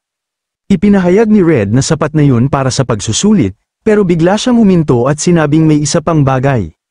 Ipinaalala niya kay Kay na siya ang investigador na nakatalaga sa insidenteng naganap mismo sa lugar na ito, at tungkulin niyang hanapin ang salarin. Sa kalmadong nakangiting may banta, itinuro niyang ang taong nasa harap niya ay mukhang perpektong sospek. Napako si Kay sa kinatatayuan niya, namumutla sa takot sa kanyang narinig. Ipinaliwanag ni Red ang bigat ng sitwasyon. Ikinwento niya na may mga testigong nakakita ng napakalaking shadow creature. Binalaan niya si Kay na mas marami ang interesado sa kasong ito kaysa inaakala niya. Aniya, kapag kumalat ang balita tungkol sa Black Abilete ni Kay, madali para sa mga autoridad na ibintang sa kanya ang nangyari. Tinuro niya ang winasak na industrial district, sinasabing aabot sa daan-daang milyon ang pinsala, dinagdag pa niya na kung magdesisyon ng pamunuan ng lungsod na masyado siyang delikado, maaari siyang ipatapon o gawing eksperimento sa laboratorio. Napakuyom si Kay sa pagkainis at pagkadismaya, napagtatanto niyang wala siyang ligtas, alam niyang wala siyang paraan para patunayan ang kanyang kawalang kasalanan.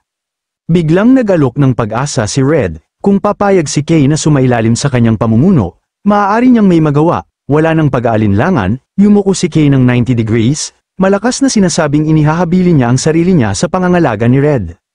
Sinabi ni Red na makinig muna siya sa mga kondisyon, nilinaw niyang hindi niya ito aayusin ng libre, kapalit nito, kailangan niyang pagbigyan si Red ng ilang pabor, tinanong niya si Kay kung kaya ba niya yun.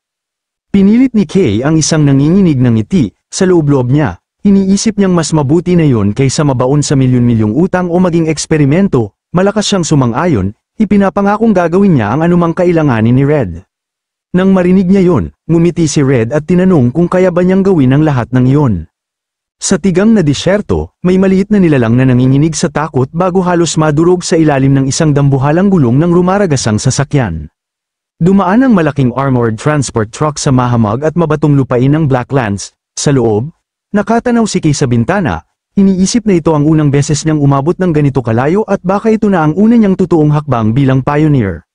Naputol lang iniisip niya nang biglang sumabat si Gale, isang berdeng buhok na lalaki, nakatitig ng masama at tinatawag siyang black-haired one.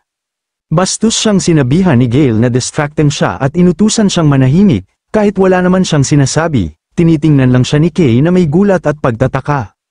Naupo si Kay ng alangan sa loob ng transport bay. Sa isip niya, ang pagsisimula agad bilang pioneer ay siya talagang nais niya, ngunit sobrang tensyonado ang atmosphere. Sinulyapan niya ang galit na si Gale at ang tahimik na si Ellie Cyan, iniisip kung tama ba na nasa iisang koponan sila. Nagbalik tanaw sa pag-uusap kahapon, tinanong ni Red ang nagulat na si Kay kung handa na siyang sumali sa exploration. Ipinaliwanag niyang kailangan niya si Kay sa isang partikular na lugar sa uncharted area. Nang makita ang kaba sa mukha ni Kay, natawa si Red at sinabing huwag siyang mag-alala. Ipinakita niya ang mapa, sinasabing hindi siya mag-isa, ang mga bagong recruit na pumasa sa exam ay i-deploy din doon, at i-aanunsyo na rin ng opisyal ang ekspedisyon sa susunod. Kailangan lang ni Kay na dumating sa lugar sa tamang oras, at mapansin sa nakatalagang lugar at sinabihan niya si Kay kung naintindihan ba niya yon. Sa kasalukuyan, tinitingnan ni Kay ang kanyang teammates, napansin na nasa truck na sila bago pa siya sumakay. Lumabas din na dahil nadumihan ng nakaraang exam dahil sa pakikialam ni Red, binigyan ng isa pang pagkakataon ang mga kalahok. Maraming mahuhusay na individual, kabilang si Gale, ang pumasa sa mas mahihigpit na pagsusulit. Samantala, si Ellie Cyan, ang top-ranked rookie, ay sumali sa koponan ni Red dahil sa sarili niyang kahilingan. Nakatingin si Kay kay Gale na naiinis na may matinding puot, hindi makapaniwalang napahiya siya sa isang hangal. Naalala niya ang laban nila, kumbinsidong natalo lang siya dahil sandali siyang naging kampante, nangakong hindi na yun mauulit, binalaan niya si Kay na maging handa pagkatapos ng exploration. Marahan niyang binulong na kung hindi dahil kay Ravian na nasa likod, patay na sana si Kay. Biglang sumabat si Ellie Cyan, malamig ang tono, sinasabihang tumigil na si Gale. Tinukso pa niya ito na baka matamba na naman siya sa isang suntok. Pinagsabihan niya ito na sayang lang ang kanyang pagod dahil hindi siya makasabay kay Kay. Lumingon si Gale na puno ng galit, tinatanong kung ano raw ang sinabi niya. Napatingin si Kay kay Ellie nang may gulat at kaunting pag-asa, iniisip na baka isa siyang taong maaari niyang makarelate, ngunit binanggit ni Ellie na siya ang unang haamon sa kanya. Nagulat naman si Kay sa sinabi nito. Habang kalmado namang ipinaliwanag ni Ellie na nagkaroon sila ng eye contact at pareho silang nagkasundo doon, mas lalo tuloy naguluhan si KY, iniisip kung kailan niya yun ginawa. Tinitigan siya nito at mariing sinabi na ang matalo ay kailangang manahimik at sumunod sa utos, na lalo pang nagpagulo kay Kay. Nakapagitna lang siyang nakatayo sa dalawang nagbabangga ang pioneer, at napabuntong hininga, na pagtatanto kung gaano kahirap kontrolin ang dynamics ng team, hindi siya sigurado kung ang lahat ng ito ay gagana. Nagpalit ang eksena habang tumatawid ang transport vehicle sa maitim na diserto ng wasteland, papunta sa isang malayong pasilidad. Dumating ang sasakyan sa isang abalang loading dock, puno ng manggagawang naglilipat ng supplies.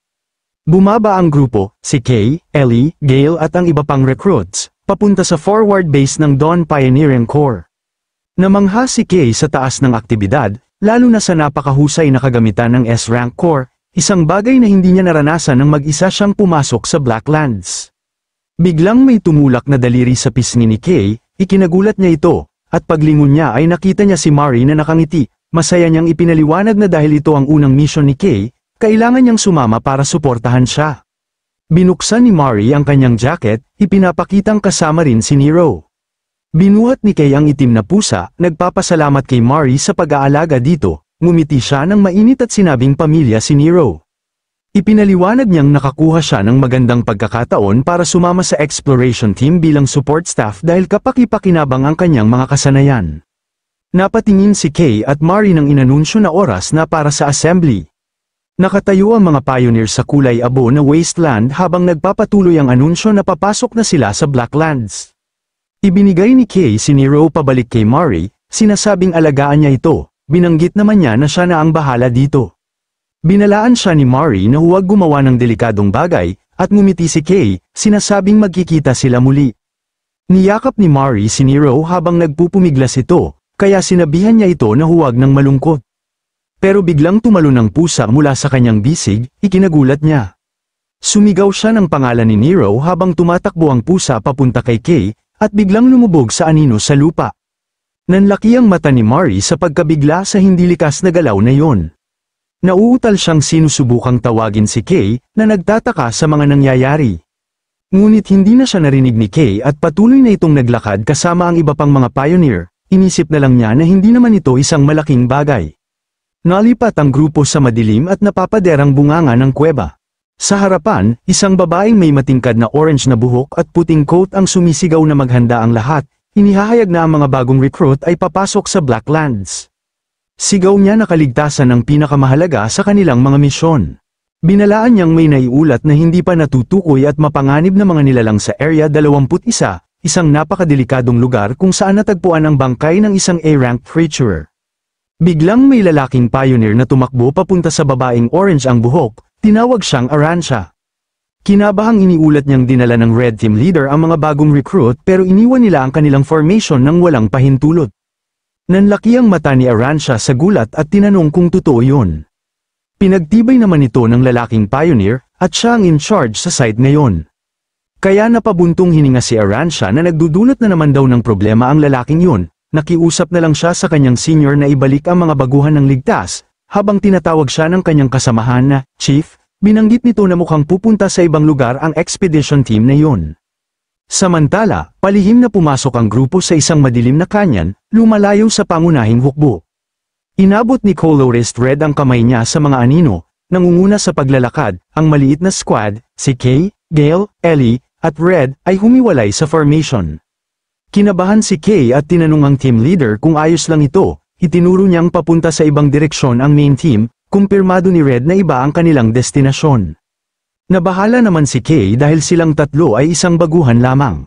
Lumingon si Kay sa dalawa at nagtanong kung bakit sila sumama, narinig niya kasi na si Chief Red lang ang dapat magdala sa kanya, nang marinig yun ni Gale, nainis siya, para bang inilalagay siya sa hulihan ng isang tulad ni Kay. Agad namang binanggit ni Ellie na ang pagsasanay ni Chief Red ay hindi basta-basta nakukuha ni Newman, at hindi niya papayagang makuha yun ni Kay ng mag-isa. Ngumiti si Red, ang pulang aura niya ay kumikislap, at ipinaliwanag niyang ang personal na gabay niya ay hindi basta-basta ibinibigay sa kung sino-sino, kaya nandito siya ay hindi sila seryosong masasaktan. Sinabi pa ni Red na bahagi pa rin siya ng grupong ito pagkatapos ng lahat, kaya pinagsabihan niya ang mga ito na itigil na ang pagsasalita at kumilos na sila. Nanlaki ang mata ni Kay nang makasalubong nila ang mga kalaban sa kailaliman ng isang yungib. Napaligiran sila ng shadow creatures, habang hawak ni Red ang isang lampara, nakipaglaban sina Kay, Gale, at Ellie sa magulong sagupaan. Isang napakalaking halimaw na parang lobo ang sumugod mula sa dilim, mabilis na tumugon si Ellie Cyan, itinarak ang asul na energy sword nito sa katawan ng nilalang. Bumaba siya ng kampante, na pagtatanto na ito ang tunay na realidad ng Blacklands. Napapalibutan ng kumikislap na mga mata, masikip na kapaligiran, at walang humpay na alon ng mga halimaw, inamin niyang ibang-iba ito sa training. Hinawakan niya ng mahigpit ang espada, determinado na gamitin ng maingat ang lakas niya. Kung sayangin niya ang mga ito ay mabilis siyang mauubusan. Sumulyap si Ellie sa likod niya, iniisip na kailangan niyang gumalaw ng mas mahusay. Tumingin siya kay Kay at inisip na ayaw niyang mapag-iwanan ito. Samantala, hinawakan ni Kay ang isang shadow creature sa kamay at marahas na dinurog yun gamit ang kanyang kamay. Nanlaki ang mata ni Ellie Cyan sa pagkabigla. Tinanong niya kung bakit hindi siya gumagamit ng spoit, kahit sa entrance exam nila. Nagatubili si Kay, at inaming wala siyang spoit, ipinaliwanag niyang masyado itong mahal, at komportable naman siyang lumaban nang wala nito. Napatingin si Ellie sa kanya na parang hindi makapaniwala. Nanlaki rin ang mata ni Gale, sumisigaw na imposible para sa isang pioneer na hindi pa kailanman gumamit nito.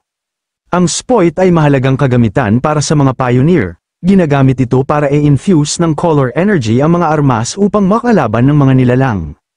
Para maayos na mahuli o mapoks ang mga halimaw na ito, kinakailangang kulayan sila gamit ang Spoit. Tinitigan ng grupo si Kay na nakatayo sa ibabaw ng mga natalong kalaban, at nagtataka sila kung paano niya nagawa itong talunin ng walang gamit na armas o kahit ang napakahalagang Spoit. Nang inig ang kamay ni Gale habang hawak niya ang sarili niyang sandata, napagtatanto ang napakalaking agwat ng kanilang kakayahan. Naalala niya ang kahihiyan noong exam, hindi man lang niya nagasgasan ng isang taong hindi gumagamit ng Spoit. Nang gigil si Gale, mariing kinuyam ang ngipin habang nakatitig sa likod ni Kay, nangangakong balang araw dudurugin niya ito gamit ang sarili niyang mga kamay. Habang lalo silang lumalalim sa kuweba, nangunguna si Red dala ang isang parol, habang sumusunod si Gale na kumukulo ang galit. Sumulyap si Red sa kanyang squad na may nakakalokong ngiti, iniisip na hindi masama makita ang dalawang henyo na mag-initan ng ganito, ipinahayag niya na mas magiging mas kawili-wili pa ang mga bagay, sinabi niya sa kanyang grupo na kaunti na lang at kailangan pa nilang maglakad ng kaunti, kailangan nilang tapusin ito agad upang makaalis na at makapagsaya sila pagkatapos. Habang nagmumungkahi si Red na tapusin agad ang labanan para makapagdiwang pagkatapos ng labanan laban sa mga Shadow Beast, nakahandusay sa paligid ang mga bangkay ng mga mukhang asong nilalang. Nagpatawag si Colorist Red ng 10 minutong pahinga, ngunit binalaan niya sina Gale, Kay, at Elysian na hindi pa nila sinisimulan ang tunay na misyon, kaya huwag nilang ibaba ang kanilang depensa. Napabuntong hininga si Gale, nagrereklamo na halos maubos na niya ang malaking bahagi ng kanyang color energy. Kinuha niya ang isang maliit na bote na berdeng likido. Napatingin naman si Kay nang ininam ito ni Gale, at agad niya itong nakilala na bilang personal ink. Isang espesyal na pinong alchemical ink na mahalaga ngunit napakabihirang gamit ng mga pioneer para maibalik ang kanilang kulay. At dahil kinakailangan itong gawin na akma sa natatanging kulay ng bawat gumagamit, sobrang mahal nito. Nanood si Kay na may halong inggit habang parehong umiinom ng sarili nilang ink sina Gale at Ellie. Iniisip kung sana may pondo rin siya para sa ganoong karangyaan. Ngunit mabilis niyang itinaboy ang ideya at lumayo sa grupo. Alam niya sa kanyang isipan na hindi na niya yun kailangan. Nagulat naman si Ellie sa kanyang biglaang pagtalikod. Nilapit niya ang kamay sa bangkay ng isang napaslang na shadow creature. Nagtaka naman si Ellie at nagtanong kung ano ang kanyang ginagawa. Biglang sumiklab ang napakalakas na alon ng madilim na enerhiya mula sa katawan nito nang aktibahin ni Kay ang kanyang kakayahan. Tuluyang sinisipsip ang anino papunta sa kanyang kamay. Damaloy ang itim na enerhiya sa kanya, pinisil niya ang kanyang kamao, ramdam ang ganap na pagbalik ng kanyang lakas, at inihayag na tapos na ang kanyang recovery. Paglingon niya, nakatitig sa kanya ang mga kasamahan niya na halata ang gulat at takot, may pag-aalinlangan na tinanong ni Ellie kung sigurado ba siyang ayos lang siya. Iwinaksi naman ni Kay ang kanilang pag-aalala, ipinaliwanag na ilang beses na niya itong nagawa. Nagulat si Ellie nang sinipsip lang niya ang isang nilalang na walang nangyari sa kanya. Pati si Gale ay hindi makapaniwala, seryosong baliw na itong lalaking ito, tinanggap lang niya ang itim na kulay na parang wala lang. Ngunit bago pa sila makapagpatuloy, inutusan sila ni Red, tapos na ang pahinga at kailangan na nilang kumilos. Naglakbay ang grupo papalalim sa canyon hanggang ipahayag ni Red na narating na nila ang lugar. Sa harap nila ay isang napakalaking umiikot na dome ng purong itim na enerhiya na humaharang sa daan. Tinitigan yun ni Kay at napabulong na para yung itim na barrier, kaya nagtanong siya kung ano ito. Ngumiti si Red nang makita ang reaksyon ni Kay at ibinunyag na ang madilim na harang na yun ang dahilan kung bakit niya dinala si Kay. Para ipakita, lumikha siya ng bola ng pulang enerhiya at pinakawalan ng isang makapangyarihang beam patungo sa itim na dome. Tumama ang pag-atake ngunit imbes mabasag ay nilamon ito ng kadiliman. Ipinaliwanag ni Red na kapag pinilit buksan ang harang, sisipsipin ito ang lakas at lalo pang titibay. Napansin niyang kahawig yun ang kakayahan mismo ni Kay, kaya naman inisip niyang tanging siya lang ang makakaburn nito. Binanggit niya na ang itim na pader, at ibinalita na nasa loob nito ang landas papunta sa mga sinaunang guho, kung saan nakatago ang tunay nilang pakay, ang Stella Fragment. Nanlaki ang mata ni Kay, habang ang ibang recruits ay nalito. Nagtanong si Gale kung ano ang Stella at inamin ni Ellie na hindi niya yun narinig kailanman. Samantala tahimik lang si Kay na nakikinig sa kanilang mga sinasabi. Tiniyak ni Red na umiiral yon, at desperado ang Shining City na mahanap ito, kaya ipapaliwanag na lang niya ito mamaya.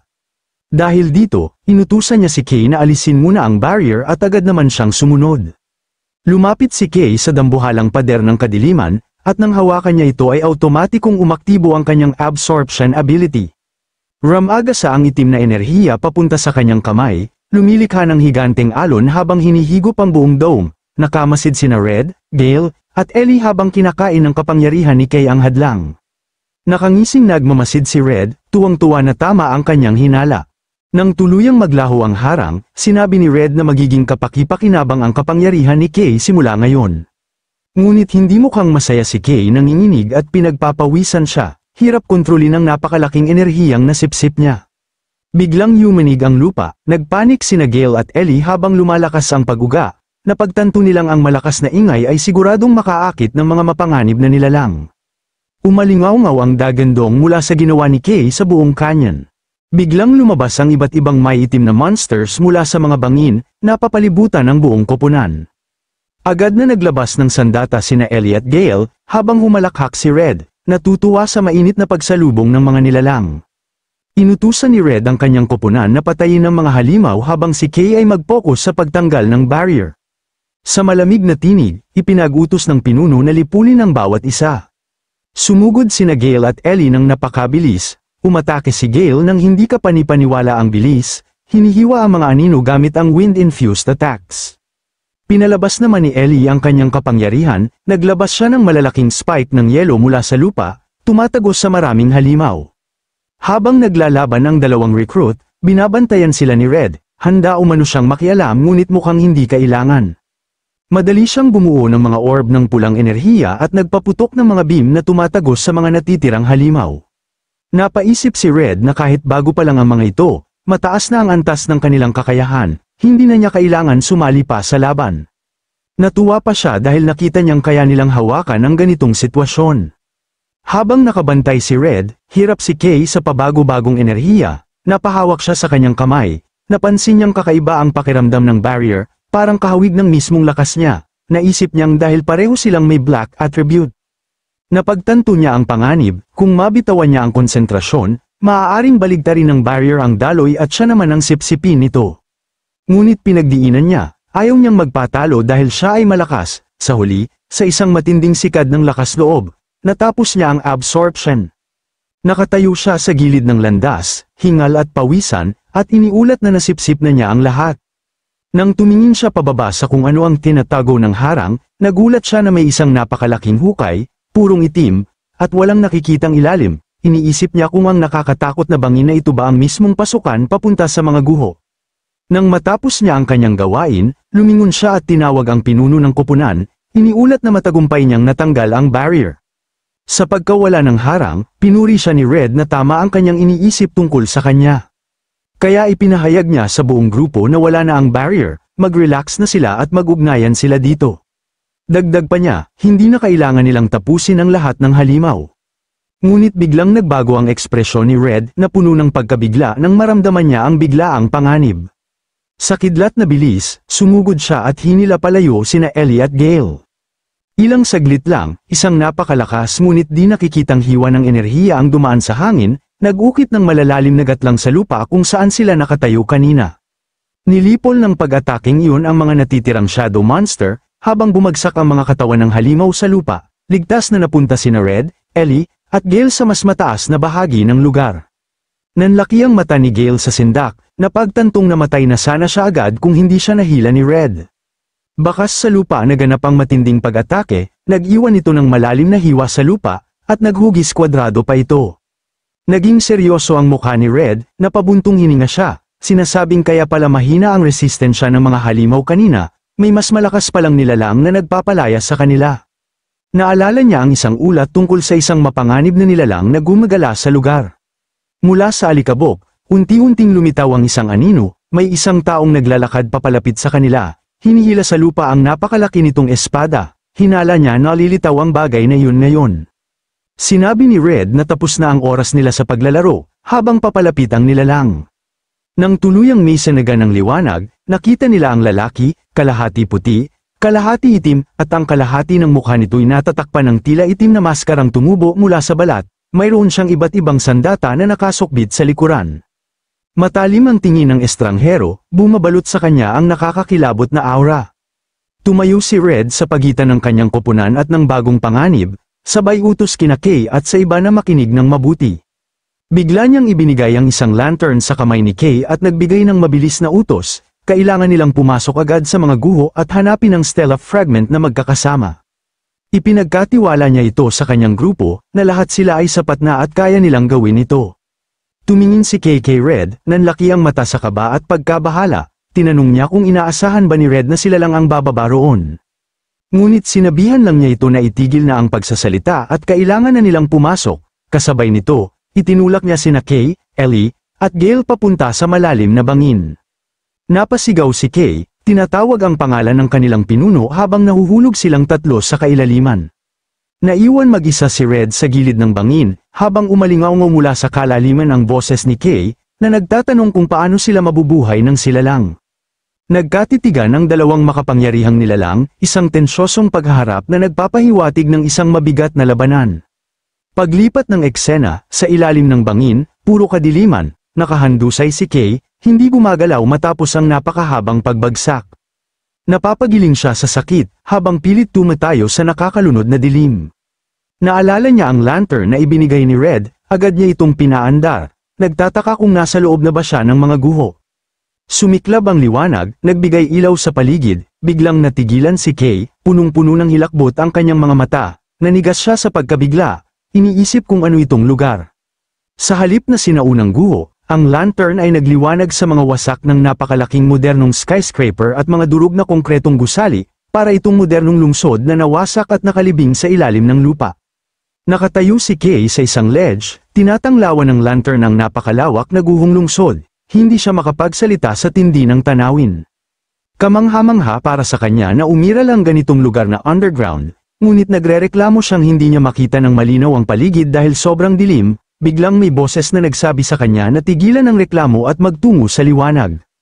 Laking ginhawa ni Kay nang makita sina Gale at Ellie, dahil akala niya naligaw na silang dalawa. Sinisisi ni Ellie si Gale dahil sa kanya naliligaw silang dalawa, napailing naman si Gale, nagtatanong kung bakit siya lang ang sinisisi. Habang tinitingnan ng malawak na sirang lungsod, nagtataka si Gale kung anong lugar ito, na mas malaki ito kaysa kanyang inaasahan. Dahil hindi niya kailanman inisip na makikita nila ang bakas ng isang sinaunang sibilisasyon dito, tinawag nila ang bagay na yon na Stella Fragment, nag-alala siya at nagtanong kung paano nila ito mahahanap sa malawak na guho na ito, at hindi pa nila alam kung ano ang itsura nito. Sang-ayon si Kay, aminado siya sa kanyang isipan aabutin sila ng walang hanggan kung basta lang silang maghahanap na walang direksyon. Sa ganitong sitwasyon, ninanais niyang naroon si Nero. At tila tumugon ang kapalaran, napatingin si Kay sa ibaba nang biglang may marinig siyang miyaw ng pusa. Nanlaki ang kanyang mata nang makita niya ang maliit na itim na pusa na si Nero sa kanyang paanan. Nagtataka siya, iniisip kung paano nakasunod si Nero sa kanya dito. Napansin ni Ellie ang hayop at tinanong kung isa ba itong creature. Pinawisan si Kay, natatakot dahil natuklasan ang sekreto niyang alaga, inisip niya na nakita na nila ito, kaya wala nang silbi pang gumawa pa ng dahilan. Ngunit agad siyang kumalma, baka ito ang pagkakataong mapatunayan ang halaga ng pusa, hindi niya pwedeng itago si Nero habang buhay, lalo na habang nagtatrabaho siya bilang isang pioneer. At kailangan niyang ipakita sa kanila kung gaano kapaki-pakinabang si Nero. Tinawag niya sina Gale at Ellie, hawak si Nero, nakangiting may kumpiyansa at inihayag na may paraan siya para madaling mahanap ang Stella Fragment. Nagtipon ng grupo habang ipinaliwanag ni Kay na ang maliit na nilalang na inalagaan niya ang magdadala sa kanila sa kanilang pakay. Sumigaw si Gale ng mariin, ayaw maniwala, ngunit habang nagagalit si Gale, hindi siya pinapansin ni Ellie, tuluyang nahumaling sa cute na pusa, ginigiit naman ni Kay na tiyak na makikita nila agad ang kanilang hinahanap. Pero pinagsabihan lang siya ni Gale, na itigil na ang kanyang walang kwentang pagsasalita, isang bihirang nilalang tulad niya ay umiiral, siguradong alam na niya iyon. Ngunit pinagtitibay ni Kay na totoo ang kanyang sinasabi, habang si Ellie ay niyayakap si Nero. Nainis naman si Kay at nagdesisyon na ipakita sa kanya ang kakayahan ni Nero.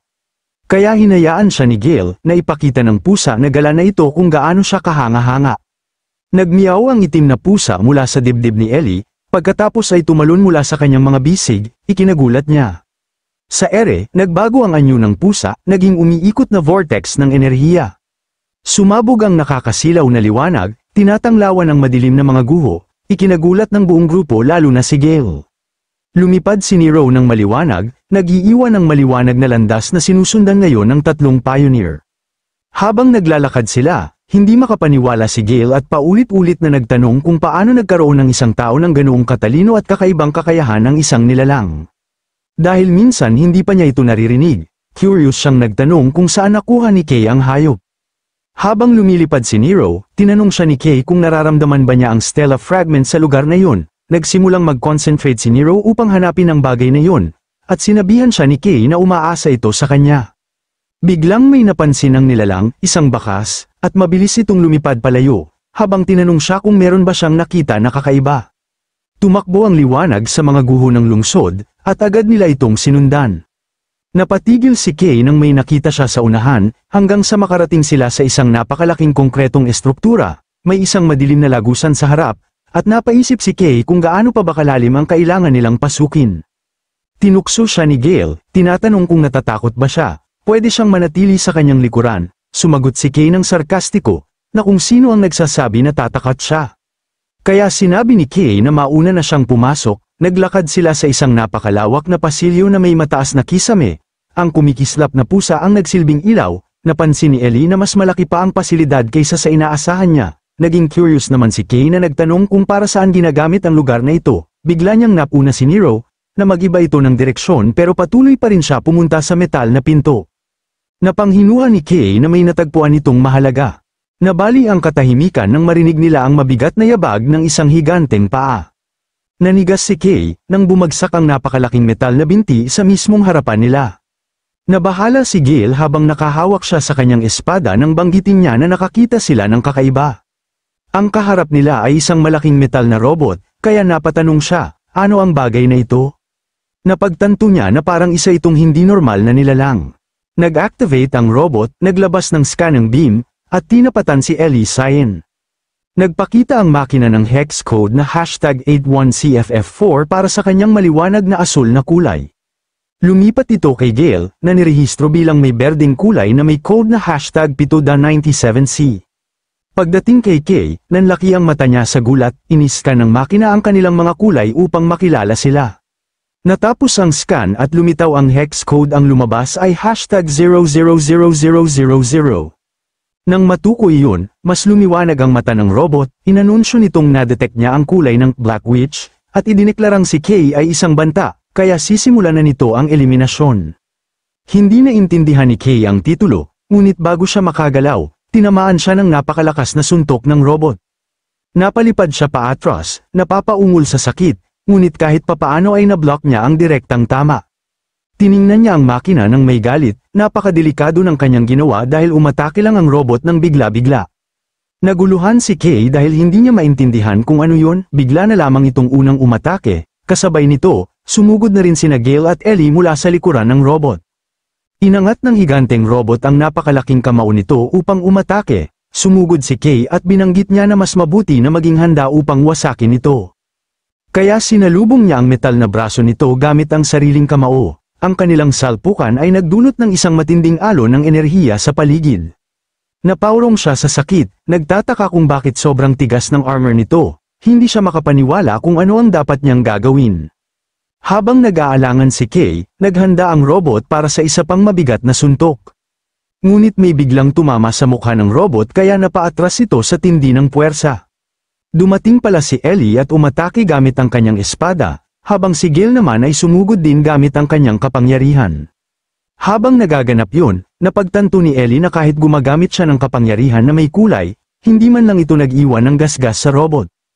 Naisip niya na marahil ay dahil hindi ito isang nilalang, kaya hindi ganap na gumagana ang kanyang lakas laban dito. Napansin niya ang nagniningning na core sa dibdib nito, may kumikislap na likidong umiikot sa loob, doon niya naunawa ang iyon ang mahina nitong bahagi. Sabay nila itong sinugod habang si Kay naman ay inihanda ang kanyang kamao para umatake. Nagpakawala siya ng isang malakas na left hook na tumama sa tagiliran ng robot. Ngunit nagulat siya dahil sa kabila ng kanyang ginawa, mabilis itong nag-counterattack at sinuntok siya. Mabuti na lamang at naiwasan yun ni Kay sa tamang oras sa pamamagitan ng pagyuko. Kaya umatras siyang may pagkainis, walang epekto ang normal niyang atake, naguguluhan siya kung ano ang dapat niyang gagawin ngayon. Bigla siyang may naalala, noong binalot ng itim na enerhiya ang buong katawan niya. Hindi niya ito kayang gawin ng buo dahil masyadong malakas ang konsumo sa kanyang kulay, kaya nagdesisyon siyang ituon ang lahat ng enerhiya sa kanyang kanang kamao lamang. Nababalot sa makapal na itim na aura ang kanyang kanang kamay at naghanda para salubungin ang pag-atake ng robot. Inunat niya ang kanyang kamao at sinuntok ang core ng buong lakas. Tumama ang suntok. Tumagos ang kamao niya sa dibdib ng robot at nabasag mga bahagi nito. Sumabog ang itaas na bahagi ng makina, lumipad ang ulo nito, at unti-unting namatay ang liwanag sa mata. Napabuntong hininga si Kay sa gitna ng mga wasak na pyesa, habang tahimik na pinapanood siya nina Ellie at Gale. Sa gitna ng mga pira-piraso, sinabi nito na ang bagay na yun ay mas nakakainis kaysa iniisip niya. Napansin naman ni Kay ang isang bilugang bagay, ang core ng robot. Pinulot niya ito, iniisip na matutuwa si Mari kung dadalhin niya ito pabalik, dahil mukhang naiiba ito mula sa mga karaniwang nakikita niya. Biglang sumigaw si Gale, galit na tinatanong kung ano raw ang kapangyarihang yun. Lumapit ang dalawa sa kanya. Unang nagtanong si Ellie dahil inakala niya na kaya lamang ni Kay na i-absorb ang kulay, kaya humingi siya ng maayos na paliwanag dahil gagamitin niya itong referensya para sa laban nila mamaya. Nainis naman si Gale at sinabi niya na kung mayroon si Kay ng ganoong kapangyarihan, dapat sana'y ginamit niya ito ng mas maaga dahil naubos lamang ang kanyang kulay nang wala sa oras. Nairita tuloy si Kay sa sinabi nito, lalo na't parabang nagrereklamo si Gale na parang isa siyang biktima. Habang nagsasalita si Kay ipinaliwanag niya na ang galaw na yon ay kumukonsumo ng napakaraming kulay, kaya hanggat maaari ay ayaw niya talaga itong gamitin, maliban na lamang kung talagang kinakailangan. Dahan-daang bumukas ang malaking pintuang metal sa likod nila. Kaya napalingon silang tatlo dito, bawat isa ay may halong pag-uusisa sa mukha. Tumambad ang isang itim na puwang, isang walang hanggang dilim, nagtataka sila na bigla na lang bumukas ang pintuan ng kusa. Biglang lumapit sa kanila si Nero, tila may nais sabihin. Agad siyang lumapit kay Kay at tinanong ito kung ano ang nangyari, kung may napansin ba siyang kakaiba sa loob. Lumapit si Kay sa loob ng madilim na lagusan, may kakaibang presensyang nararamdaman, sa kabila ng babala ng pusa.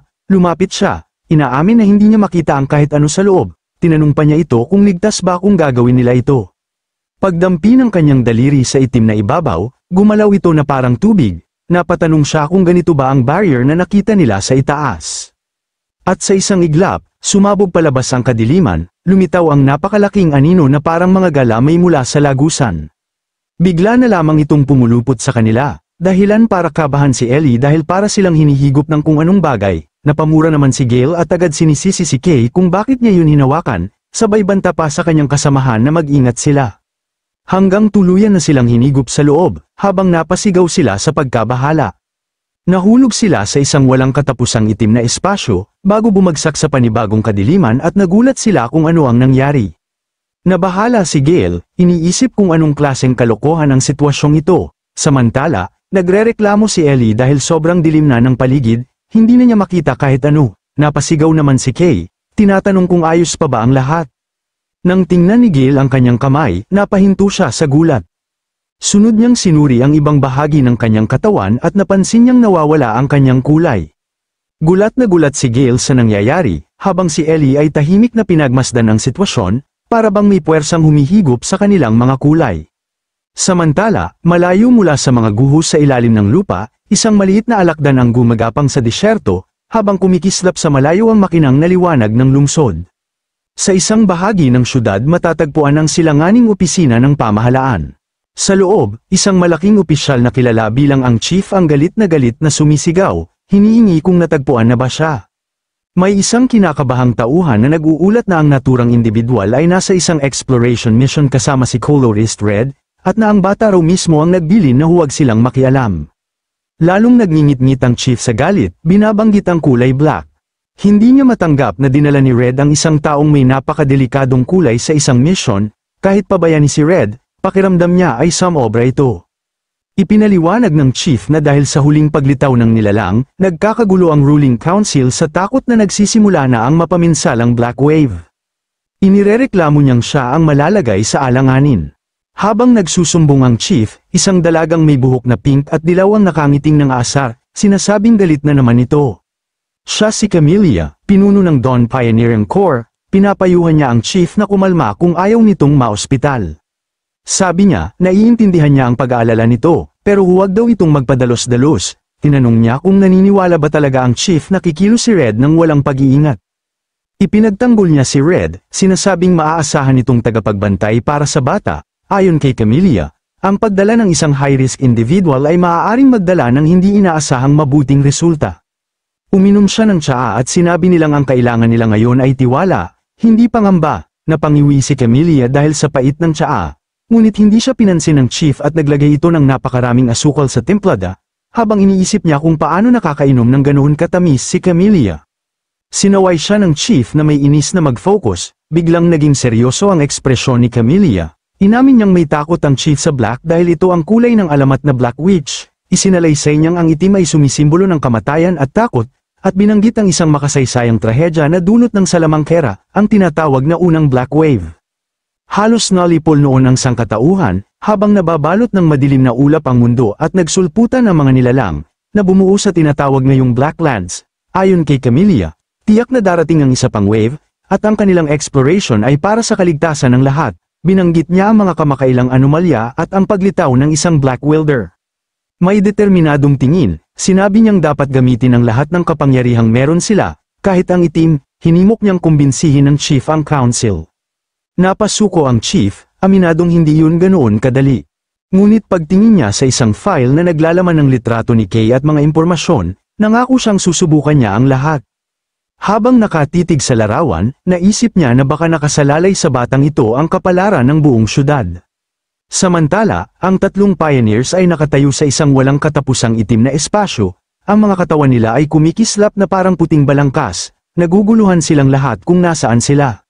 Si Gale ay humarap kay Kay sa gitna ng pagkataranta, itinuro siya at sumisigaw na nawala ang kulay nila, at bakit si Kay ay mayroon pa rin. Nainis na tugon ni Kay, hindi rin daw niya alam, at maaaring dahil ang kulay niya ay itim at tugma sa kadiliman. Biglang hinihingal si Gale sa pagod, at si Ellie ay napahawak sa ulo, nang hihina, hindi makaintindi si Kay, nagtataka kung bakit siya lang ang maayos, napagtanto niyang marahil dahil lumaki siyang walang kulay, hindi siya gaanong apektado. Ipinahayag ni Gale na may kakaibang pakiramdam siya sa loob ng katawan, kaya tumingin siya ng maigi at nakitang may mahinang liwanag na kumikislap sa loob niya, parang isang core. Biglang bumagsak mula sa itim ang mga nakakatakot na bulong, nagtinginan silang lahat, takot na takot. Sumigaw si Gale sa dilim, hinihinging magpakita kung sino man ang nagsasalita. Nakinig si Kay, iniisip kung yun ba ang boses na madalas magsalita sa kanya, pero iba ito. Biglang may lumitaw na madilim at malamultong silweta ng isang babaeng mahaba ang buhok mula sa anino. Naramdaman ni Kay ang presensya at agad na lumingon. Nanigas sina Gale at Ellie sa takot, nauutal, hindi malaman kung halimaw ba ang nakita nila o multo, pero higit silang natakot dahil lumitaw ang nilalang na yun nang walang kahit anong babala. Itinaas ng mahiwagang anino ang kamay nito at itinuro si Kay kaya nanlaki ang mga mata niya sa gulat, na pagtatantong siya ang tinutukoy nito. Biglang hinatak ang isip ng anino at papunta sa isang magulong pangitain, isang umiikot na vortex ng enerhiya na lumalamon sa isang lungsod. Nagbago ang tanawin tungo sa isang nakakatakot na dugong pulang bangungot na mundo na wasak, at pinamumugaran ng higanteng mga nilalang. Isang dambuhalang parang mata ang damilat sa langit, habang dumaragsa ang mga anino, sa harap nila ay nakatitig ang isang nakapangingilabot na maraming mata na halimaw. Pagkatapos ay lumitaw ang mukha ng misteryosang babaeng may mahabang buhok, na kumikislap ang mata. Sunod, nakita ni Kay ang sarili sa harap ng isang napakalaki at nakakabulag na asul na enerhiya, hindi niya alam kung alaala yon o totoong pangyayari. Lalo siyang nalito, pati ang sarili niyang pagkatao ay kinwestiyon niya. Sa kaibuturan ng kanyang kamalayan, isang tinig mula sa maliwanag ang nagsabi na kailangan niya ng pangalan. May isang malabong figura na nakangiti mula sa kanyang nakaraan na nagbigay sa kanya ng pangalang Kay, hinihikayat siyang hanapin ang sarili niyang liwanag at kulay.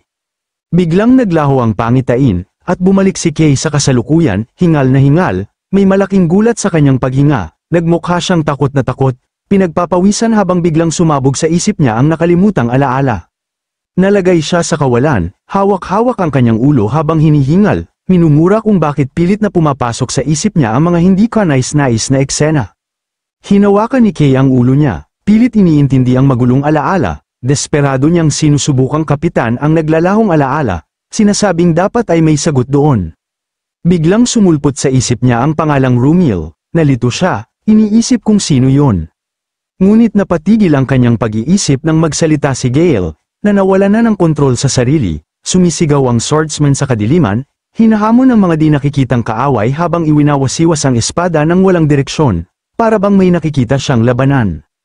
Lumingon si Kay at nakita si Gale, iwinawagayway ang kanyang sandata nang mapanganib na malapit sa nangangatog na si Ellie Cyan, umiyak si Gale, ganap ng walang koneksyon sa realidad, nanginginig si Ellie, nakiusap na tigilan siya, huwag siyang baliwalain. Patuloy lang si Gale sa kanyang pagwawala, sumisigaw na mamatay na ang lahat, maitim ang kanyang mga mata at dumudugo, senyales na tuluyang nabaliw siya sa void. Samantala si Ellie Cyan ay nakakulong sa sarili niyang bangungot, itim na luha ang tumutulo sa kanyang mukha habang hawak ang ulo, paulit-ulit na humihingi ng tawad sa kanyang kapatid, muli niyang nararanasan ang isang traumatikong alaala. Pinanood sila ni Kay nang may pag-aalala, na pagtatanto niyang bumabagsak na ang katinoan ng kanyang mga kasama, nauunawaan niyang ang nilalang at ang espasyong ito ang nagpapabulok sa kanila, at kinakailangan nilang makaalis agad. Biglang may pamilyar na tunog na umalingaw-ngaw. Napatingala si Kay at nakita ang kumikislap na puting hugis na lumilipad papalapit. Napangiti siya nang maramdaman niyang ligtas si Nero, binati niya ang pusa at tinanong kung ayos lang ito. Lumipad si Nero ng paikot-ikot, tila may gustong ipahiwatig sa malayo. Naintindihan ni Kay na may ipinapakita ang pusa sa kanya.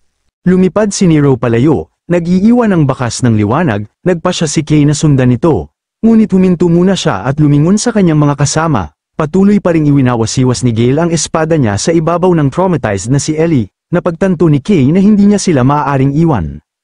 Tinitigil niya si Nero at tinanong kung kaya bang gamitin ng pusa ang kanyang kakayahan para tulungan sila. Isang napakalakas na pagsabog ng nakapagpapadalisay na liwanag ang lumabas kay Nero, bamalat sa kanilang dalawa, nagsimulang maglaho ang maitim na pagkabulok. Tumigil sa pagsisigaw sina Ellie at Gale habang naglalaho ang itim na impluensya. Napanood ito ni Kay nang may kasiyahan, gumagana ang liwanag. At dahil ligtas na ang kanyang mga kasama, inutusan niya silang manatili roon. Tumalikod siya, determinado nang tuklasin ang landas na nasa unahan. Mag-isa siyang naglakad sa lumalalim na dilim, sinusundan ang bakas ng liwanag ni Nero. Naiinis siyang nagreklamo na wala pa rin kahit ano siyang makita. Nang lingunin niya ang paligid, bumalik ang nakakakilabot na mga bulong, isang misteryosong boses ang umalingaw-ngaw, walang kulay ang makakadampi sa kanya. Naiinis si Kay, iniisip kung bakit puro palaisipan lang ang naririnig niya. Biglang may lumiwanag na parang bituin sa di kalayuan, nag-iba ang ekspresyon ni Kay, excited siya. Agad siyang tumakbo papunta sa liwanag, habang papalapit, namangha siya. Nakatayo sa harap niya ang isang napakalaking kumikinang na estruktura, hugis apat na matutulis na parang bituin sa ibabaw ng batong monolith. Naunawaan niyang natagpuan na niya ang kanyang pakay, ang Stella Fragment, nagliliyab ng makapangyarihang banal na liwanag, napansin niyang kakaiba ang glow at hugis nito kumpara sa mga nakita na niya dati, iniisip kung bawat fragment ba ay natatangi. Hindi na siya nag-aksaya ng oras, inakyat niya ang mabatong burol para mabawi ang bagay at makatakas sa nakakatakot na dimensyon. Inabot niya ang kamay patungo sa kumikislap na bilog, umikot ng marahas ang liwanag. Biglang isang dambuhalang agos ng enerhiya ang damaloy mula sa fragment papunta sa kamay niya, kusang nag-activate ang kanyang absorption ability, nagulat si Kay habang kumikislap ang buong katawan niya sa enerhiya. Kinabahan siya, bakit nag-activate ang kanyang kakayahan ng mag-isa na naman, umaasa siyang dahil saglit lang naman yun, hindi yun magdudulot ng problema. Unti-unting naglaho ang madilim na impluensyang bumihag sa grupo, tumingala si Kay, nakahinga ng maluwag habang naglalaho ang nakakasakal na atmosfera. Nawala ang itim na espasyo at lumitaw ang isang napakalaking silid na yari sa kulay abong bato.